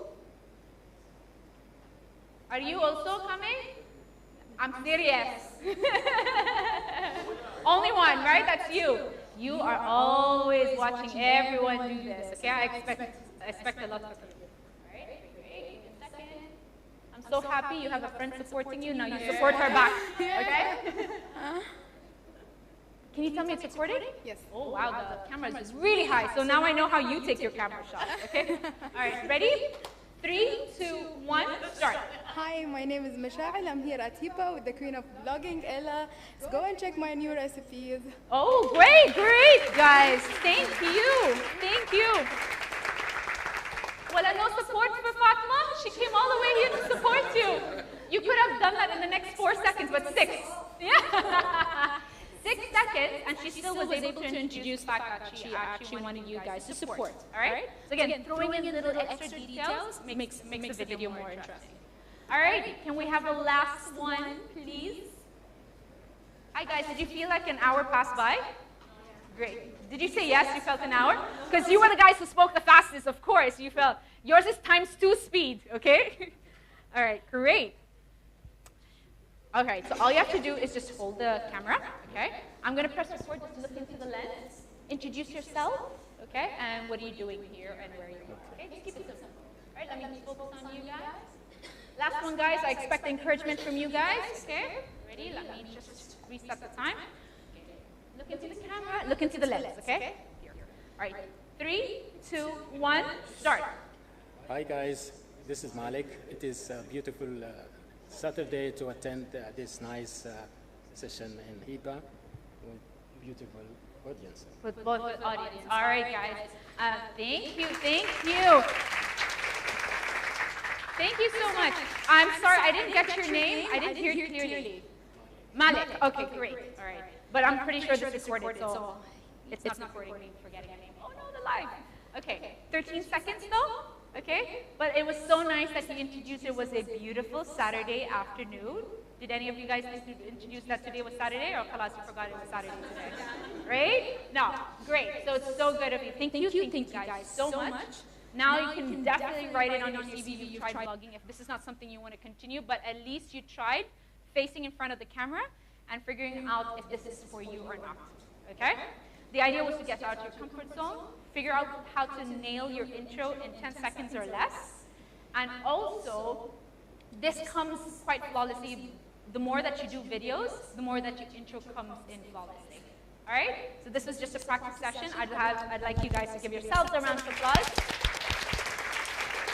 for the courage of coming up here, even though you guys were shaky, your hands were in your mouth at this point, and I believe, yes, you're still freezing and you're still, dying in your own self, okay, in your own body, but thank you so much for actually doing this, okay?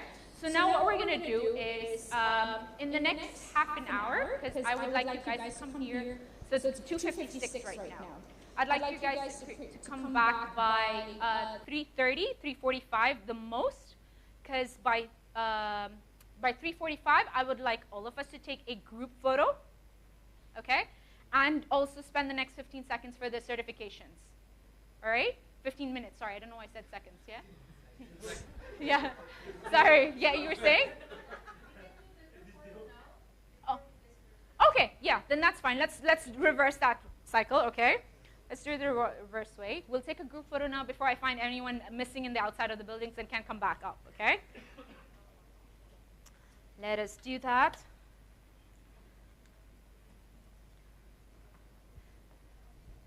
So guys, while after we take the group photo, feel free to actually take a camera, try it out. We're going to do out a vlogging session, like a vlog out session for the next half an hour, and then come back, okay? I'd like us to focus on the certificates. I'm hoping they're going to give it to you guys before you leave, yes? Are you leaving to Abu Dhabi now? No. Yes.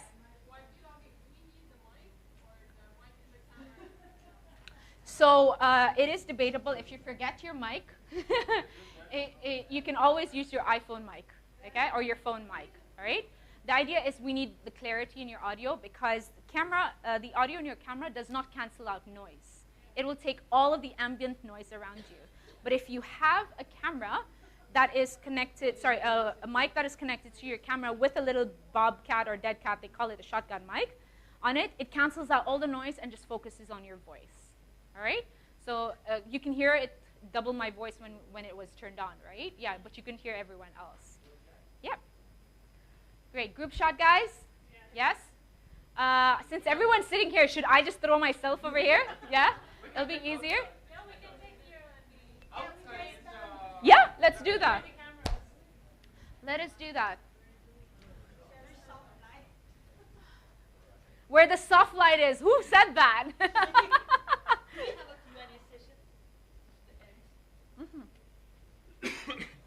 We do. Mm-hmm.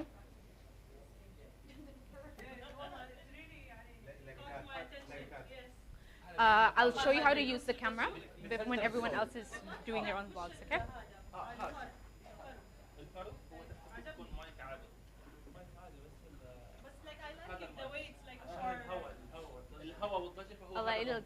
No animals have been killed. No, yeah.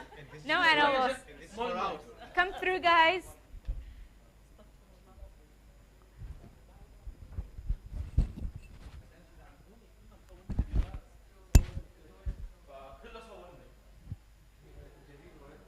Really?